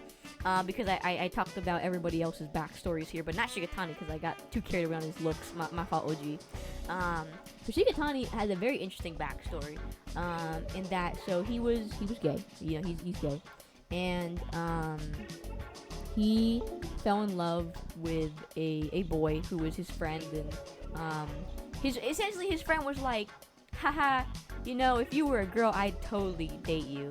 And he took that to heart, because you know he's in love with his best friend over here, you know, and he was kind of like, oh, thank you, you know, like, and he fell in love with him. But what happened was one day, while confessing his love, like, I don't know if it was, I forgot if it was an accident or not, but he ended up, like, he tried to confess his love, and then when, like, the guy, like, went to go leave, he, like, grabbed his hand, and they fell on top of each other, and then the door was open, and people saw that, and they're like, yo, what the fuck is he doing? He's doing gay shit, grab him, boys! And so they, you know, they grabbed him, and I don't know if they beat him up, but they, you know, they snitched, and they told, I think that, yeah, he's pulling his cock out, and so they told the parents, and they had to do this, like, it was mortifying for the guy, because first of all, it felt like the guy was disgusted by him for the action, because, you know, whoa, he's gay,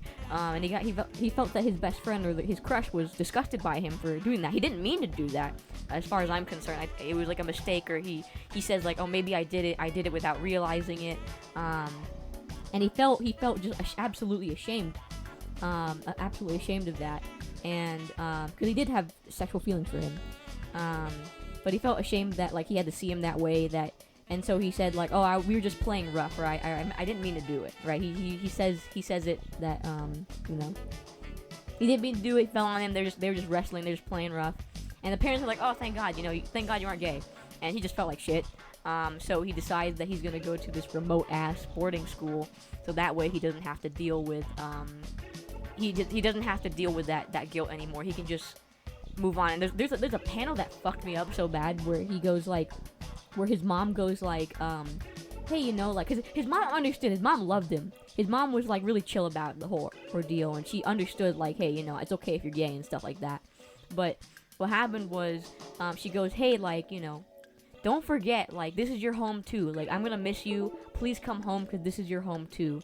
And he goes, yeah, of course. But then when his mom leaves, he goes, like, you know, how could I ever return to a place like this where I'm a disappointment? I'm like, fuck, bro. Damn, it's alright, she could talk to you. You good, bro. Like, I felt so bad.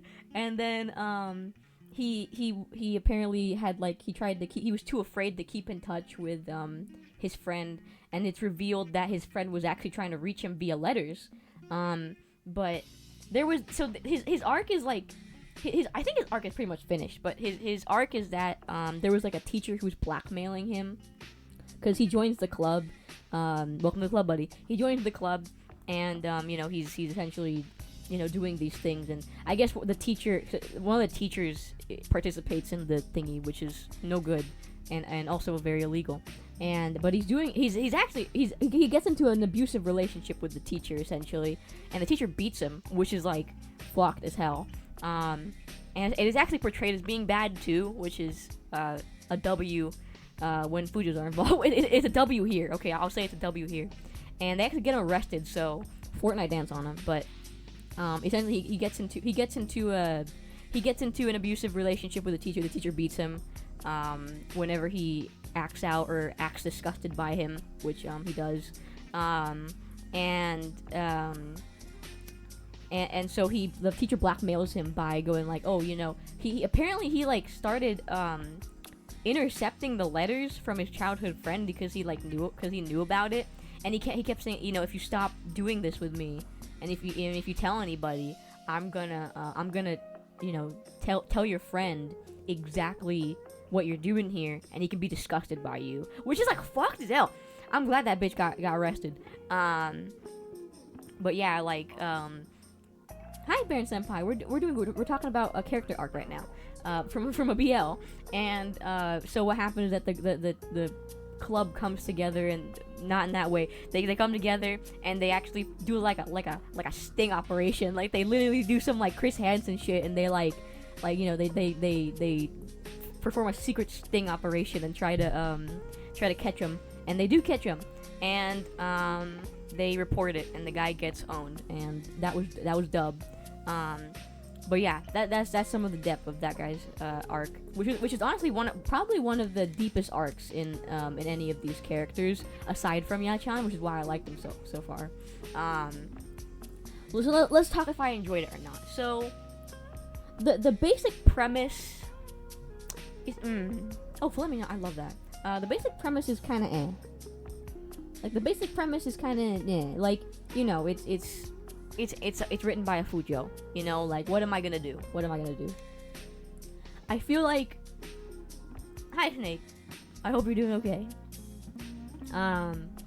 So I think like once you get past just the actual yaoi part, I think that the mangaka actually includes a lot of interesting plot points. Like for example, Shigatani's whole arc was really good, or Yachan's whole arc was really good. But like you know, there's some like love triangles, and there's sweet moments with Tono and Yu and Yachan. There's like a little blooming romance between, you know, Tono and Yu and Tono and Yachan. It's very like a sweet kind of moment. Yachan and Yu get character development once they realize they're both after Tono, and they have like a friendly competition about it, you know. But aside from the main three, I was never like hyper interested in what was going on with the other club members. Like with the main three characters who all get that sense of development, and like they're like really the stars of the show. I enjoyed all of the moments with them. I looked forward to those moments. I was most enthralled by those moments of knowing like knowing that, you know, what's gonna happen with Tono, what's gonna happen with you, what's gonna happen with Yachan. Like, are they gonna get together or not, or how, you know, what's gonna happen here? What's you gonna do, you know? But aside from that, I feel like I was never too interested compared to that in what the rest of the cast was going through. Like, I loved some of the characters like Yuri and Jimmy and, you know, Shigatani and stuff like that.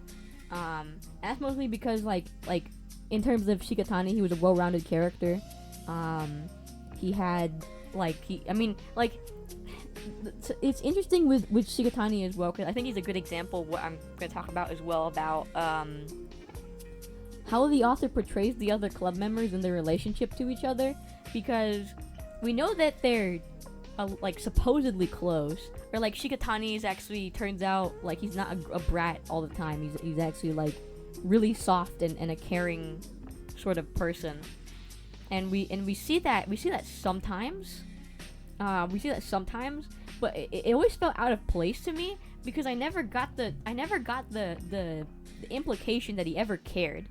It just seemed like he was kind of like, he was not distant per se, but he would just be kind of bratty. I never got the, so when there are times when he's being really genuine, it feels like out of nowhere.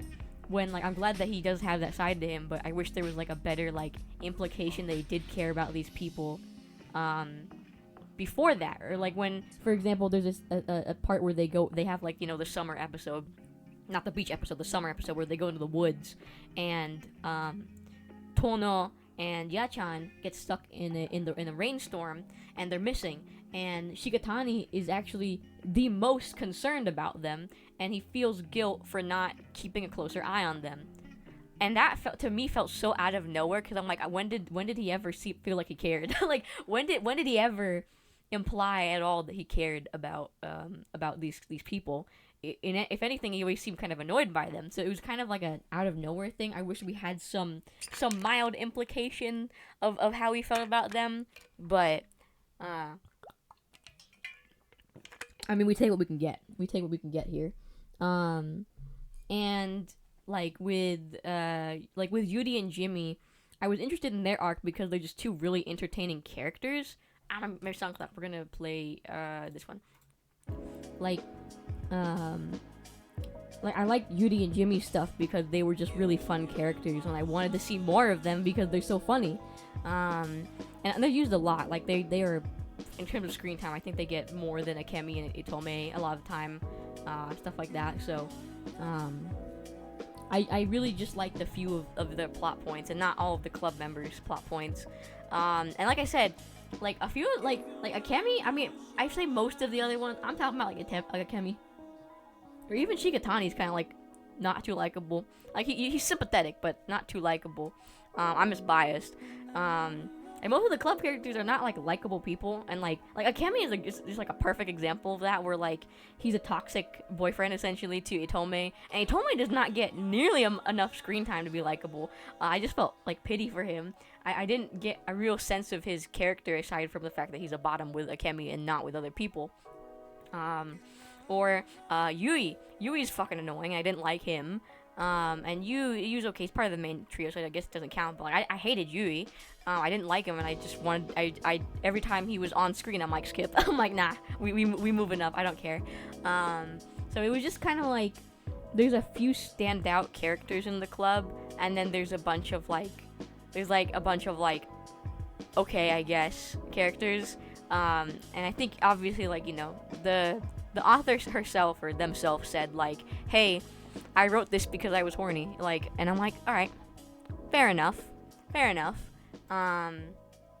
I am invested in the main three, if anything. Like, I really love the also Yuri and Jimmy, but I think their arc is up. But like, I really loved the trio of Tono and Yu and Yachan. I really loved that. I really had a lot of fun with that. And I was actually looking forward to seeing like what's gonna happen next, or like, hey, like what's the who's gonna get Tono? I want to know, is Tono ever gonna actually do it? Is Tono gonna cement his place in the club ever? Which I don't know. That's because his whole thing is that he's a virgin. Shoutouts, bro. But like, is he ever gonna cement his place in the club? Is he ever gonna get out of it? What's going on with his stuff back home? Because there was some like build up with his parents and his father, and like how he doesn't see his stepmother as his real mother and stuff like that. There was like some like potential to like further that. Hi, Lappin. What the fuck? What are you doing here? Hi, Lappin. Hold on. Let me give you a shout out. Okay. Hold on. I need to make sure I'm spelling your name right. Thank you. How are you doing, Lappin? Do you read BL, Lappin? I don't know. But also, if you're new here, hello. My name is Yoyo. Yoyo. I'm Supremely Yoyo Mania. We're talking about Yaoi. We're almost on the tail end of this. Essentially, in essence, this is my first BL manga that I read. No, I totally get you. We're on the tail end, but I can give you a quick roundup. Here's the plot. Basically, I will say I was told by multiple Fujos, multiple legitimate Fujo sources that this was not the best one to start off with. But it was fun, and I liked some of the characters. Would I read it again, or would I keep reading it? Yeah, why not? Not all of them. Well, most of them, but not all of them. One of them I feel bad for. I'm like, damn, bruh. But I'm invested. I will say I'm invested. I think there's a lot of potential for good arcs, but also this manga has been going for 10 years and only has like 18 chapters. So I mean, I get it. Like, it's busy. It's hard writing a manga, especially when you had one hand down your pants while you were making it. Yeah, there's only like 18 to 20 chapters, and it's been out for 10 years, since 2012, June 2012. It's been going, and literally, I think the thing here, hold on. Here, this was at the last chapter that I read. Again, it did get adapted into a OVA, I believe, with 2 episodes. And that was a few years ago, more than a few years ago, like 2022. But yeah, I've added comedy and drama when I feel like it, so the story's gotten pretty incoherent. I beg to differ here. I think that there's like some of my, also like a criticism I have with this BL. This is, by the way, coming from a first time reader. This is a first time reading for me. My first BL. Coming from someone who's kind of being objective. I don't think the story's incoherent, but I do think arcs were wrapped up really quick. Within a few, like, Shigatani's arc was wrapped up in maybe like 1 or 2 chapters. Like, it was like instant, right? And I think, like, in terms of the characters that we Like, we have these guys we need to think about. Like, okay, these guys have potential for more, as does Yachan also has potential for more. Shigehane's arc is pretty much over, unless, like, they decide to, like, have him actually go back home. It's shown that he writes back to his childhood crush, near the end, or, like, at the end of his arc, he finally writes back to him. So I'm like, oh, maybe we can talk about that and how he's doing with that, right? Yuri and Jimmy, I don't know if they, like, they're together, so I don't know if they really fully have an arc anymore aside from navigating it, because Jimmy would keep having loud ass mental breakdowns about like Yuri and not being able to communicate with him perfectly. So like they would have like stuff like that. Maybe you could do more with that, or have them be serious about. I know his name is Jimmy. I remember when they first referred to him, I was like, what the hell? Like, why is his name Jimmy? But yeah. They could have something, maybe. I do not give a flying fuck about this dude. I do not give a shit about this dude. This dude can choke. But Akemi and Itome, I think they definitely have potential for exploring their exploring their their shitty ass relationship more, or like learning more about like the cucking of Akemi, and also that Akemi's foreign and he has blonde hair and blue eyes, and I'm like, what? Of course, he's a foreigner. Of course, he's gonna have that. Well, this guy is white. Akemi is white. Everybody else no, but he's half white, and he's able. That's why he magically has blonde hair and blue eyes, because he's the designated foreigner. His voice is really cute, though. I will say he has the most adorable voice in the entire cast. IMO. And he talks like an idol during his, which is really fun. And he told me it's chill. So yeah, I'm gonna rate it a 6.5 out of 10. Because I think like it was their hair would be silver, yeah, bro. So I think like I enjoyed. There are certain aspects of it I really enjoyed, and I wouldn't like, but some of like the character stuff, or like the lost potential, all of the fact that it hasn't been updated in like a long while, like the potential is like there. I think there are some characters who I just flat out don't like and don't care about, so that takes it down a few pegs. I think maybe it'd be close to maybe a 7 if I was able to enjoy all of the characters. But this is also coming from somebody who's not a Fujo and hasn't read a BL and is coming into this like with a very objective mind. And maybe since I'm not a Fujo, maybe that's why I didn't give it a better score. Maybe if I was actually in the Yaoi, I would be able to give it a very high score, because it has a lot of sex in it. Like, it has like a lot of sexual content. Some of it uncensored. Well, most of it's censored with the standard, like hentai censoring. But like, maybe if I was a BL enjoyer, I would be able to give it a higher score. But coming in as an objective person, it's like, I was interested. I had fun reading it. However, there was a lot wrong with it. And again, maybe if I was able to internalize some of the Yaoi stuff more, the actual Yaoi stuff more, I'd be able to give it a higher score. But 6.5 for me. However, what's next? So I was told by multiple people. I think internal. So it's mid, but like I still had fun with it. And whenever I talk about this, whenever I watch a movie, I have 3 states of mind. I didn't enjoy it, I enjoyed it, and it was okay time. And this falls into that middle category of like middle to high category of like it was okay, because like I had fun reading it, and I wanted to read it. Like, I wanted to keep reading it because of like some of the story with Tono and Yu and Yachan, but I also was like, okay, yeah, like I didn't like. There's something from like, I feel like you could have developed this more, like you could have done this or stuff like that. And I was told, and also like again, like some of the general plot. Well, so it's I'm doing a review of like this particular BL, which is my first BL, which is a manga. It was a manga. I have not watched the anime. I also did talk about Dramatical Murder and Lamento, which were 2 BL games, and I also talk briefly about the history of Yaoi, where the term comes from and stuff like that, which I'll go over for those of you who are new here, or who haven't stuck around for the beginning. I'll go over very, very quickly.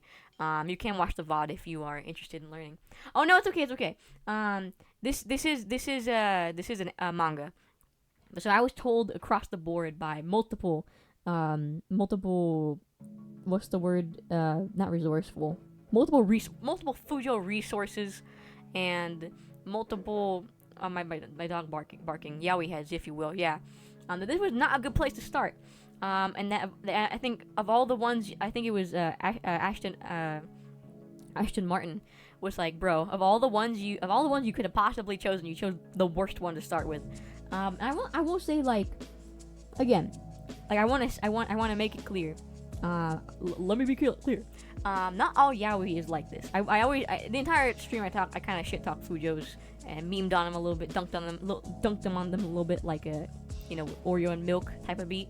But I will say, hashtag not all yaoi. Not all yaoi is like this, where it's very intense. I was like, I think somebody said it was like being me jumping into this was like being like jumping into a volcano.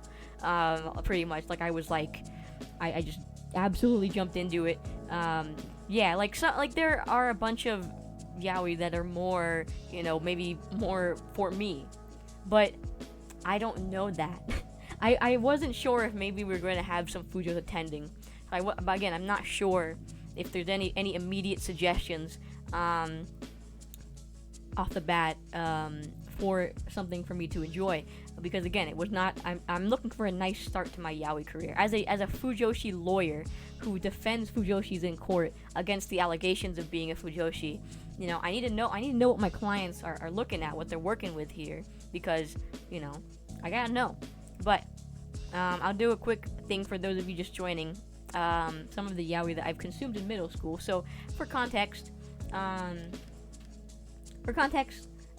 I was in middle school, I had a crush on an older Fujo, or I had like an admiration thing for her. She's really into yaois. I wanted to appear cool, so I looked into Lamento and Dramatical Murder. And these were, out of the 2, Dramatical Murder is the one that I would probably get into today if I tried to, because it looks, first of all, the character design is absolutely on point, and I actually like some of the characters, and the world seemed very interesting, so why not? So again, I'm sure that there's plenty of like good yaoi or good BL. I just happened to choose the wrong one, so to speak. I happened to choose the wrong one. So, are there any other questions? Are there any questions immediately off the bat? Any suggestions as well? Okay, Fujo, nuh-uh. Hi, Skeleton. Like, I tried to get into BL. I just can't. I can never truly get into it.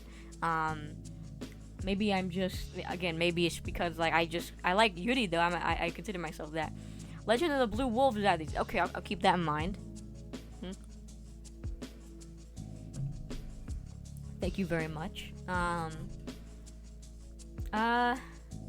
Is there any FUB representation, or was it pretty? What does FUB mean? You say you have any recs? Sci-fi or fantasy? I'm so sorry, Fowling Bastards. Bro, damn, bro. Hi, Callie.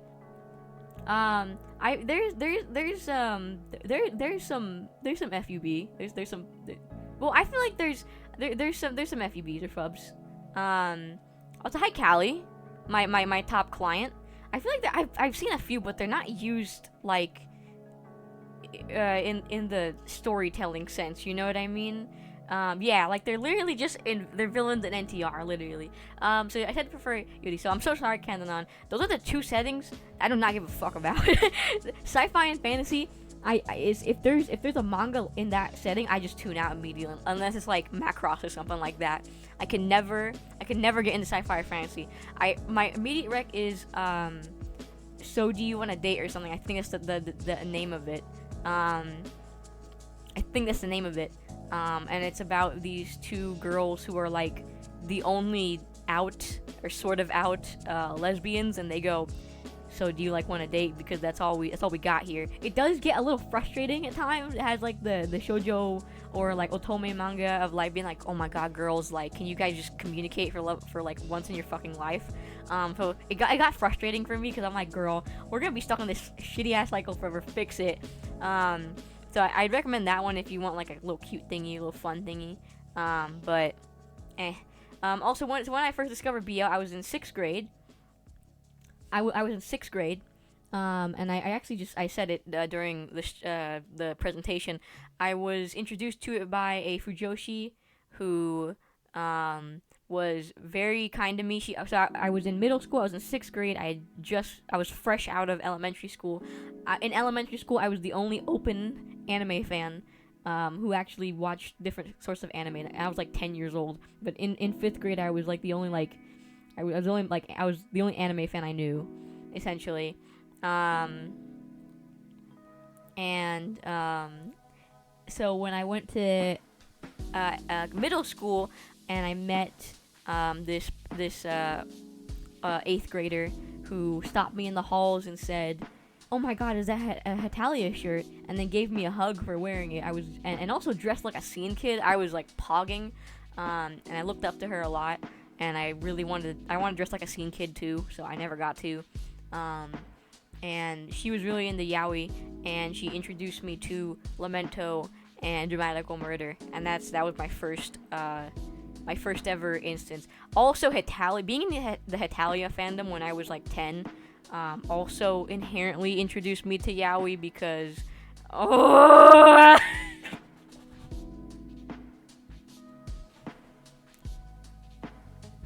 I saw your question, Skeleton, and I went, oh. I don't want to. I plead the fifth. I plead the fifth. we don't talk about him. We don't talk about him. Nope. You know what's funny though? You know what's so funny? So I think I have a screenshot of it. Hold on. Yeah. You gotta watch my cover for to find that out. We're not talking about it right now. We're not talking about it on stream. Oh, do I have it? I think I have a screenshot of oh my god, where is it? I have a screenshot of one of the fucking I need to get it. I need to get it real quick. Oh, don't remind me, Sleepy. Don't remind me, Sleepy, please. Hold on, I need to get it.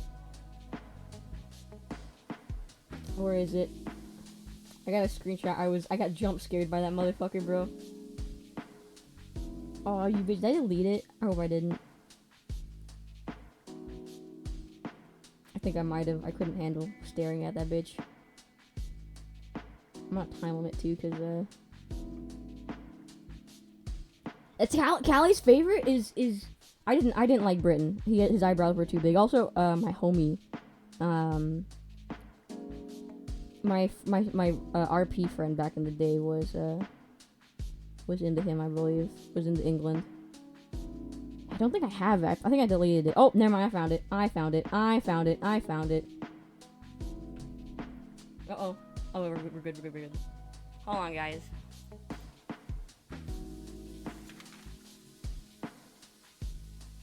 This was a real with the iFunny watermark.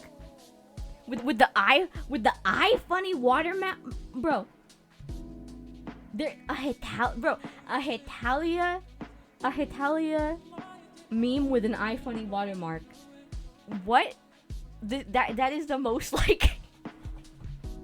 That's like having a van with the Confederate flag and the gay flag on it, like at the same time. Like what is your political alignment if you're posting 2008 Hetalia memes on iFunny? What? The most like not even hypocrite, like the most paradoxical thing, bro.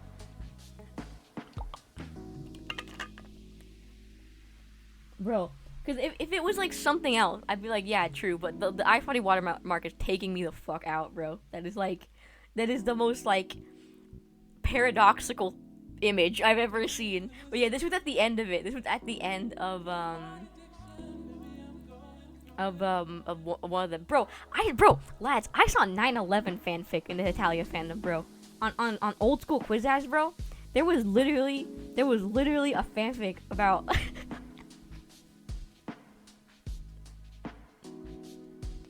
bro, there was literally the Hetalia fandom is one of like the most like unhinged fandom. This was like the most unhinged era of like anime fandom ever. Like you think like granted Hetalia itself is like a very inherently yabai. Yeah, pretty much was a Homestuck fan before. It inherently yabai because it was one very political, and also like. So what happened? This is actually a very funny story. Speaking of Hetalia, very very yikes. So on Hulu, Hetalia is on Hulu. I don't know if it still is, but it was on Hulu. And I was watching it, and I noticed they didn't have an English dub, which is very weird because all of the other anime on Hulu had English dubs, but Hetalia didn't. And I was like, huh, that's interesting. Why don't they have it? So I watched one episode of Italian sub because I hadn't watched it in so long, and I was like, okay, yeah, it's Italia, is what I remember. And then I watched, the dub. I looked at the dub, and I went, oh my god. Oh my god. They added some very yabai stuff. Some very, very edgy jokes that I'm not going to repeat because they're very, very touchy and edgy subjects. And I realized, so, because what's interesting is that if you didn't know, Italian was banned in some countries because it was very, very offensive. And the way it was offensive was that they did it in the portrayal, in the personification, oh, Callie. They did it in the personification of these characters. Like, for example, Germany in the Japanese sub, and also in the English dub, but mostly the Japanese sub, is portrayed to be a hard ass. He is portrayed to be into BDSM and like a weird like freak. He's portrayed to be, you know, like someone who's very strict and has these schedules, and he had all of these things, right? And yes, I'm gonna say it. He was my favorite. Callie, he was also my favorite. And he awakened something in me. He introduced me to the concept of BDSM when I was but a young babe. And you know, that's what's like offensive, right? Like that's what's offensive about his character is that it's based off of a stereotype of German people where they're like hard asses who have blonde hair and blue eyes, and also they yell a lot and they're really loud and scary and stuff like that. Yeah, he's very Gapma way, and I love that about him. But then he's also like an absolute freak, and he's also like a little gay and but like kind of closeted about it, you know. Well, actually, not even closeted. He's just kind of gay. And so that's like where the offense lies in the Japanese sub, right? Is that the personification of this country is an offensive, or like America's loud. He's annoying. All he does is eat McDonald's, and he's fat. But they don't show him to be fat. They just say he weighs a lot. So he's like, you know, he's like this lazy Merca, I'm the hero. He always says, he always goes, I'm the hero. He always said that he'd point at himself and be like, don't worry guys, the hero's arrived. And he would like, you know, just kind of fuck everything up, or he would he's very extra and he's like very gung-ho and stuff like that. Yeah, true America spirit. And that's probably like, that's where the well, in the Japanese sub, that's where the offensive-ness lied, was in the personification of America being all of these stereotypes, right? In the English dub, for example, like Snake says, Japan was not played by a Japanese guy, and he talks in a very, very stereotypical accent. That is really, that would be really, really offensive. And they make a lot of very yabai jokes that are super edgy, especially by today's standard. Like, I was watching, I went, bro, they, like, how the hell, bro?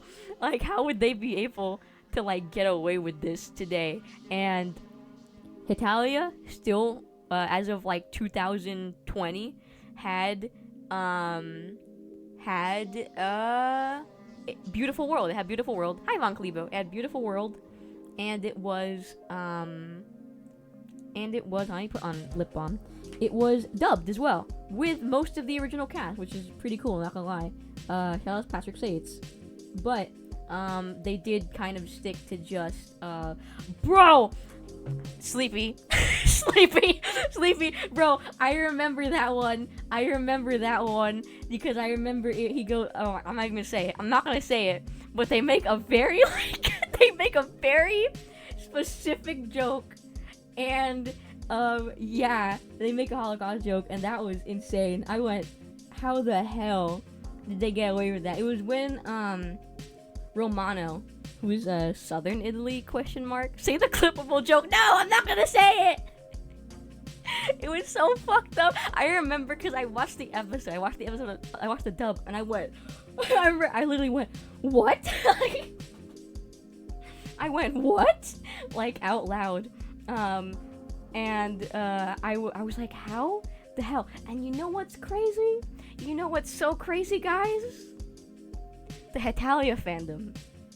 The Hetalia fandom wrote some really weird shit. And I'm not gonna say what it is. You can find it. Just type in APH Germany on Quotev and you'll find it. You'll find it there. But yeah, I remember one of my mutuals, because I was on Quizizz back in the day. One of my mutuals wrote a oh, did it end already? It wrote a fan fiction about 9/11. That's what they wrote it. They literally wrote about it, and it was about America watching his girlfriend. It was about America watching his girlfriend, and she was in the towers, and I was I'm laughing because it's like, who fucking thought? Who thought? I'm not joking. It was a fanfic about America watching his girlfriend die in the towers. Like he watched the planes hit, and I cannot believe that is. I still cannot believe to this day. I've talked about this story before.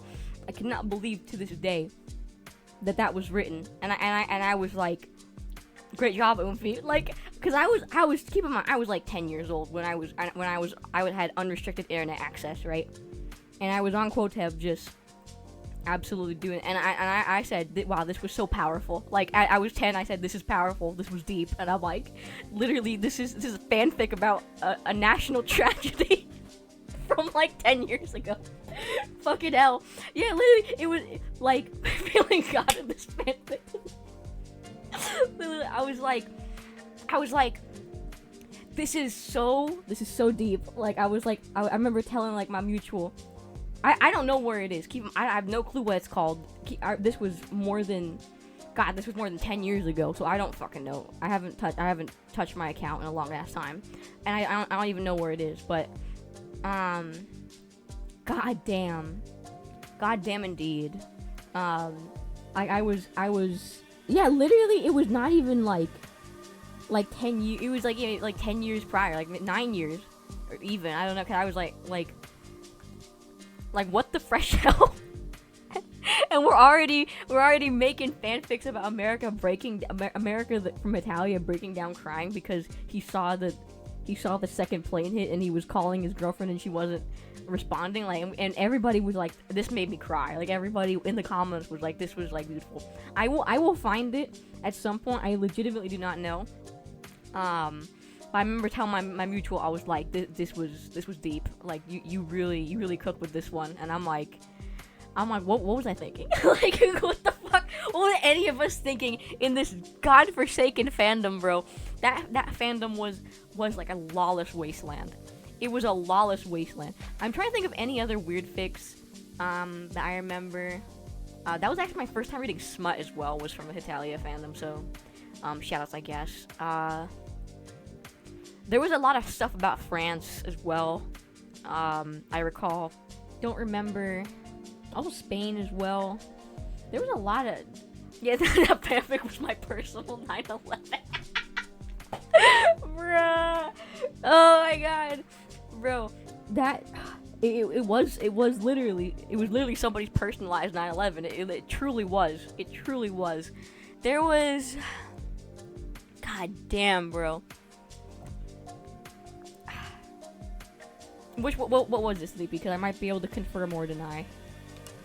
It depends, though. One thing I liked about it was that it was 5 minutes. It was 5 minutes per episode. The thing is, though, because everybody would talk, like, so fucking fast was the thing as well. So, Sleepy, I'm gonna have to peer into your subconscious because Hetalia would have done it, but I don't know about that. Like, I feel like that's something Hetalia totally would have done, but I feel like I also would have remembered a joke like that. Like, I would have, like, read it or something. So, stairs. Cause, like, I feel like we're gonna have to leave it up to viewer interpretation, because I could totally see Hetalia the dub making a joke like that, because they were like balls to the wall about it. Like, I remember in the first like 2 minutes, no, not even 2 minutes, the first 30 seconds of the first episode, they were already making like actually racist jokes, like, straight up. We truly are right now. We're feeling. We're reminiscing about the olden days, but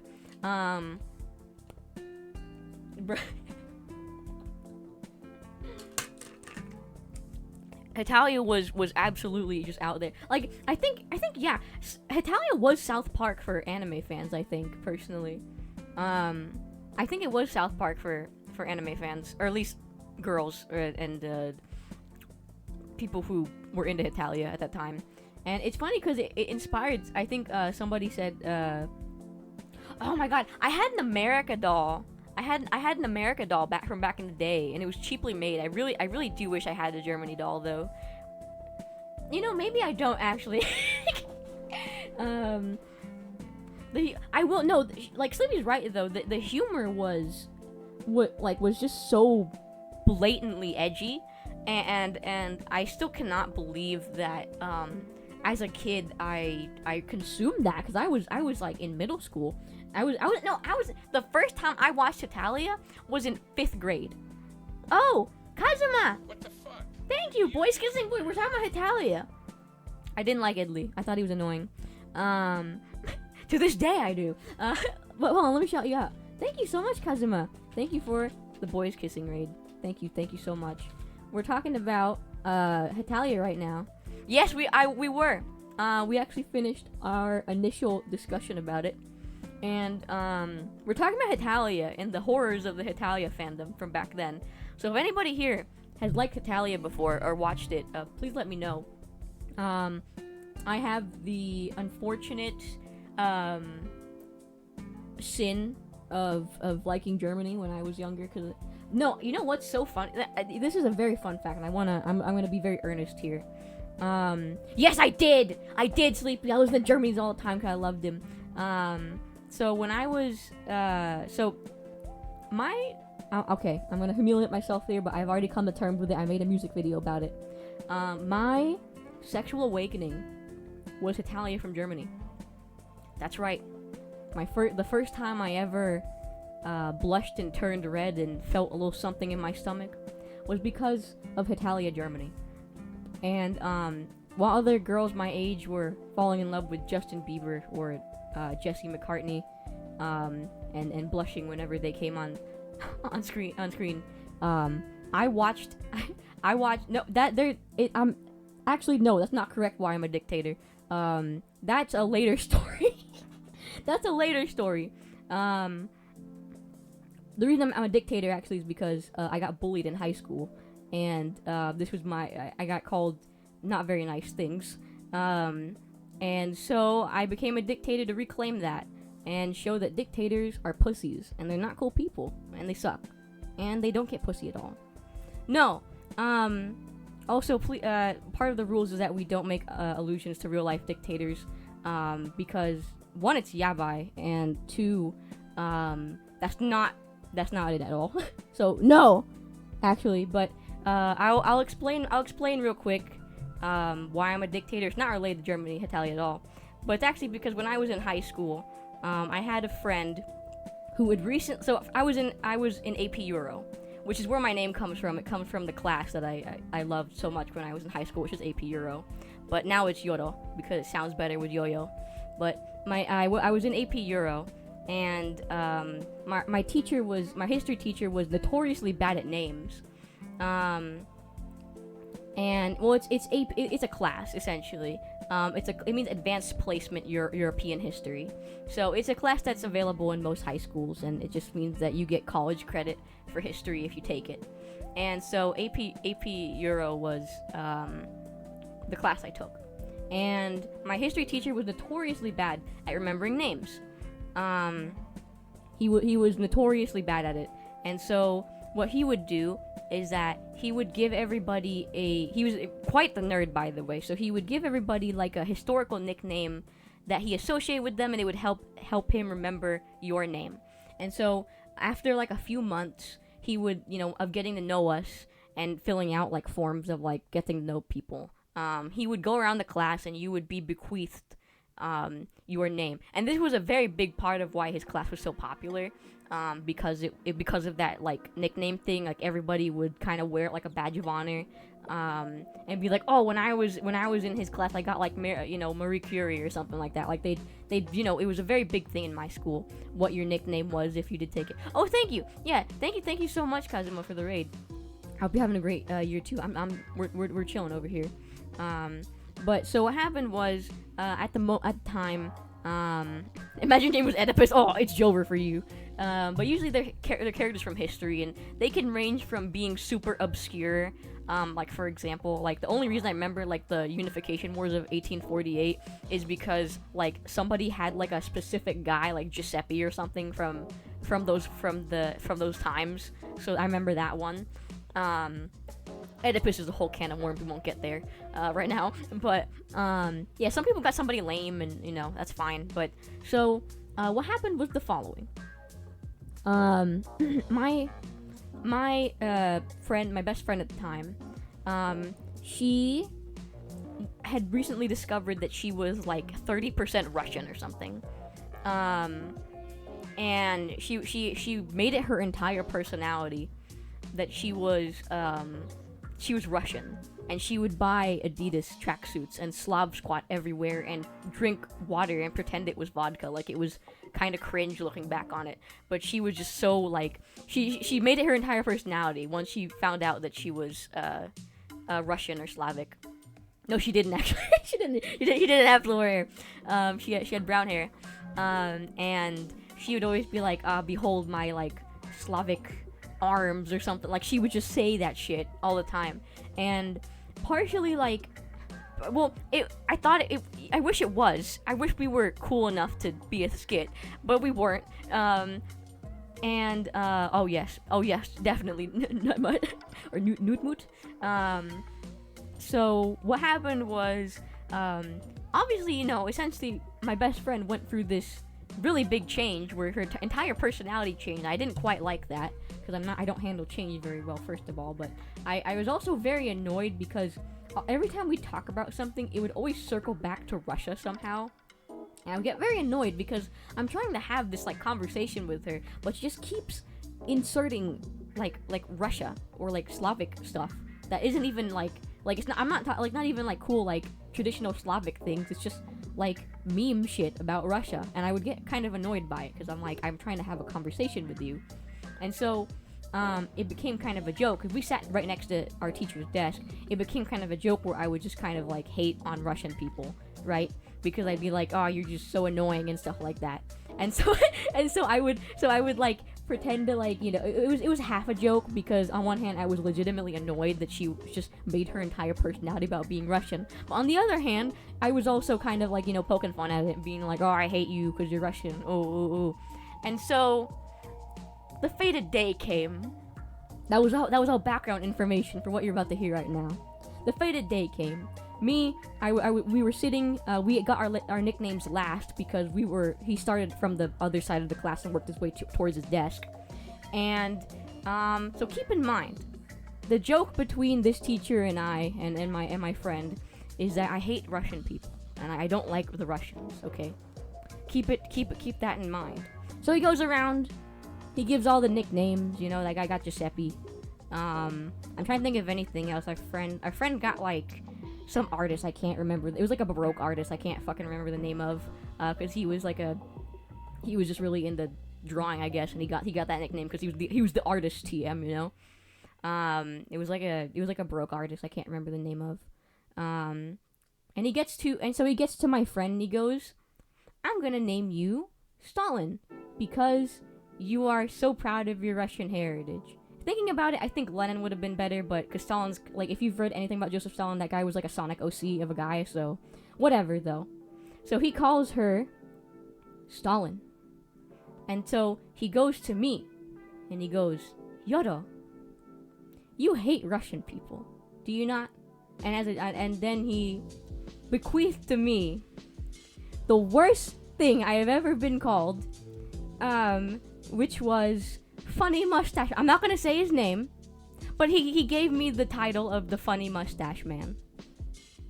And yeah, that's how we got it. And of course, the entire class erupts into laughter. And I go, huh? And the teacher immediately realizes this mistake that he's given to me. Yes, the art school dropout. He immediately realizes this mistake. But it is too late. He tries to give me another one, and I forgot which one it was. It was another. I think it was Stalin's political opponent. I think it was Trotsky. I think, as like a joke that I don't like her because she's Russian. So it was like Trotsky or Leon Trotsky, I think. But it was too late because the entire class had heard that my name was Funny Mustache Man, and it kind of devolved from there. So it was, yeah, like the thing was like he said, I think your nickname should be this. The entire class erupts into laughter. Granted, beforehand we were all laughing too, because like some guy got this stupid ass name, we're gonna laugh at him. But but as soon as I got it, I remember being absolutely mortified. I said, what? But it was too late. He tried to take it back. He couldn't. I would get called. He did. He felt so bad for me. He was nice to me the entire year because of that, and he kept apologizing at random points whenever I would talk to him, and I'm like, it's okay, bro.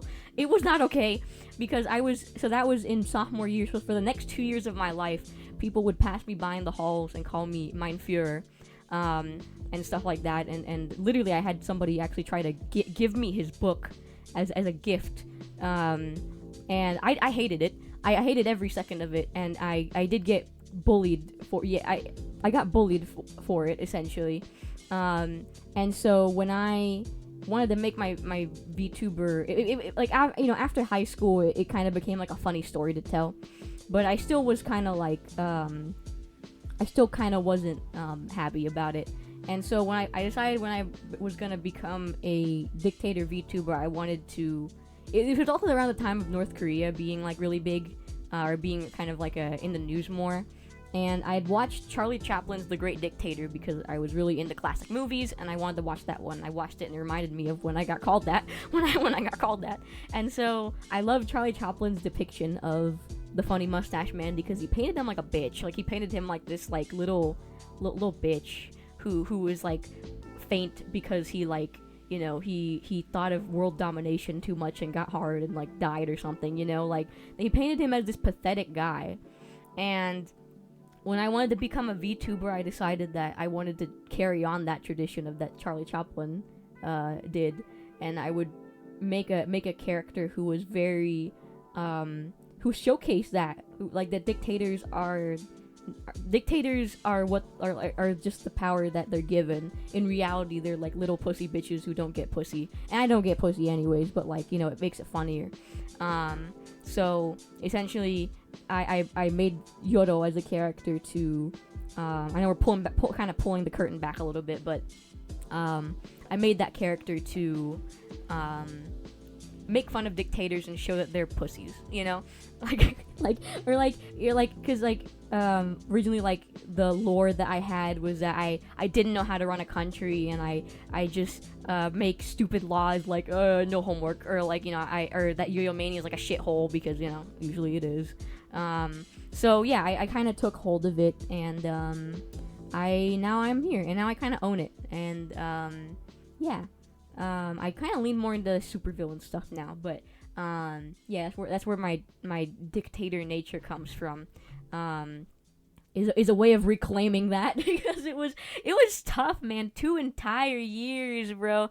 2 entire years of just getting fucking it's called that. I didn't like it. Like, that dude's ass. Like, he's not a good guy. I don't want to fucking be called that. So yeah, and like, literally, like, my friends would make memes about it. Like they would, like, oh my god, this was a fucking this is a fucking terrible thing. So one time, a few times actually, every time my friends would go out, because I wasn't allowed to leave the house. Essentially, like, I wasn't allowed to go out with my friends ever, for family reasons. But I wasn't allowed to go out with my friends. So whenever they'd ask me, hey, do you want to go to this thing? I go, sorry, I can't. They would take a group picture of all of themselves, and then they would Photoshop the funny mustache man in the back, and be like, yeah, shout out to Yoda, you made it. And I'm like, fuck you, like, stop. But that was like, they would do that shit, and I would get really, I'm like, bro, come on. But the only person who actually, you know, felt bad for me was my history teacher and my friend, because she's like, oh, those images ain't gonna age well at all. I don't know. I mean, you know, again, like, you know, again, like, now I've owned it, you know. Now I can look back on it and be like, ha, stupid idiots, or, you know. Now I've owned it, and I've owned my dictator image, and I've made it my own thing. But yeah, back then it was hard. But this was my way of reclaiming childhood trauma. Okay, I was like, I need to. So now I'm a dictator, and I own it with pride. But I make sure that I want to make sure that people know that, like, I am a parody. I am making fun of dictators because I think they're stupid bitches, and they all need to touch grass or something. I don't fucking know. They're all bottoms. All dictators are bottoms, in my opinion. Why do you want that much power, bro? Like, people who power trip are bottoms, low key, high key. Brat correction. But yeah, that's my epic backstory. Do you guys like it? It's sad, but like it's also funny. Like, it's also funny to me. Like, now it's a good laugh. Like, I can laugh at it because it's silly. Yeah, but also my, like, the thing is, when I was in middle school, I had an art teacher who said, like, we were talking about dictators in North Korea again, because that was still big back in the day. But we were talking about dictators, and she goes, if you want to know what a dictator really is, take away the tater. And we're like, penis joke? Dude, my teacher made penis joke? Oh my god, like, we were pogging our asses off because we were middle schoolers who heard a penis joke, and we were like, whoa. And I still pocket penis jokes to this day. So much fun. But yeah, that's my epic backstory. Back to the Yaoi. Great job, everybody. We made it. We made it, and we talked for an hour, and we can still talk, of course. We can still zatsu a little bit. But yeah, that was my first Yaoi. Was my first Yaoi BL. If there's anybody here who reads Yaoi, or you consume Yaoi, and you'd be like, Yodo, you chose the worst possible Yaoi, please tell me. Now back to the Yaoi, like the truly philosophical, educational thing of it. But if you have any suggestions for something better to do, let me know, because I was told that I pretty much made the worst possible choice in choosing the Yaoi that I chose to consume, because I've never sat down and read a Yaoi. I've only seen pictures, and I didn't even play some of the games. I just looked at the CGs and read the thingy. Nice balls on me, but I drive. Me too. They call me Ryan Gosling sometimes.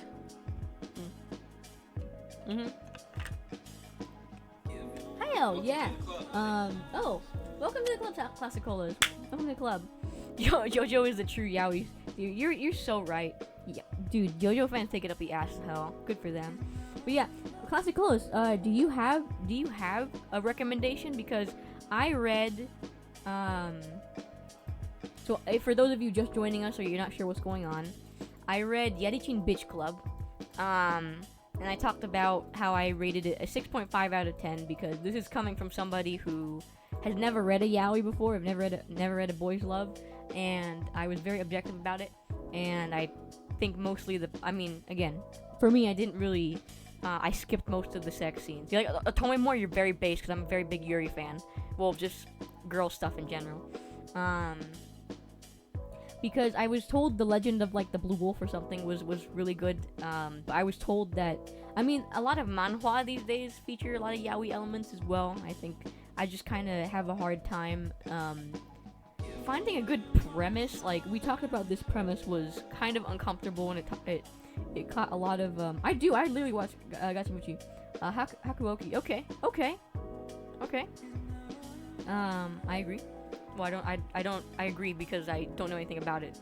But yeah, there's a lot of manhwa that has a lot of yaoi elements or B elements. I just could never get behind the plot of a lot of them. I feel like there could be better options out there. I feel like there could be better ways to go about it. I know Bichan, who was S-Pro staff back in the day, she used to read this one BL about a guy who smells people or something. I don't know. It had a really like wacky plot. I feel like for me, when it comes to manhwa or just any or manga or like any sort of shoujo, not even shoujo, but like straight love even. Oh, okay, thank you for letting me know. Stuff like that. I feel like it's hard for me to truly get into. Like, I feel like for me, if you gave me a yaoi and a yuri, mix them together. No, if you gave me a yaoi and a yuri, and they both had the same exact plot, I feel like I would always choose the yuri over it. I choose the yuri over the yaoi, just because I feel like as a girl, I'm able to relate more to the girls, and I enjoy that. Or I like watching girls have fun. Girls just want to have fun. I like seeing girls be happy. Okay, and the boys can be happy too. That's great. Good for them. I just prefer Yuri. So I've never been able to really get into yaoi, and so this is my first time kind of jumping off the deep end because I heard the theme song and I thought it was the most banging thing I've ever heard. So I'm like, let's just read the manga. Why not? Let's jump into it. Now's a better time than ever. I'll just do that shit. You just need guy Yuri. Yeah, we need Yuri. We need Yuri from Yarichin Bitch Club. We need this guy. I'm gonna play it again. Because it's so good. It's so good. I want you guys to just enjoy, okay? Like, we're gonna listen. People have heard it again. I want new people to enjoy it. Listen to it.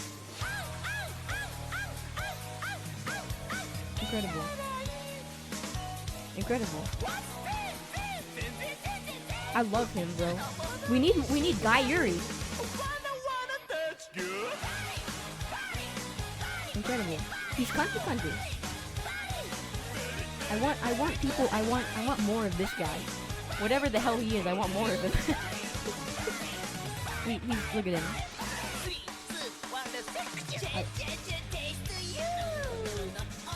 I like how he actually tried with some of the things too.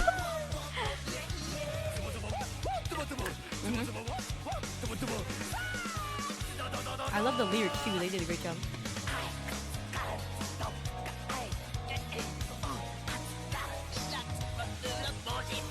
This just sounds like me whenever I'm trying to like jam to a song. I go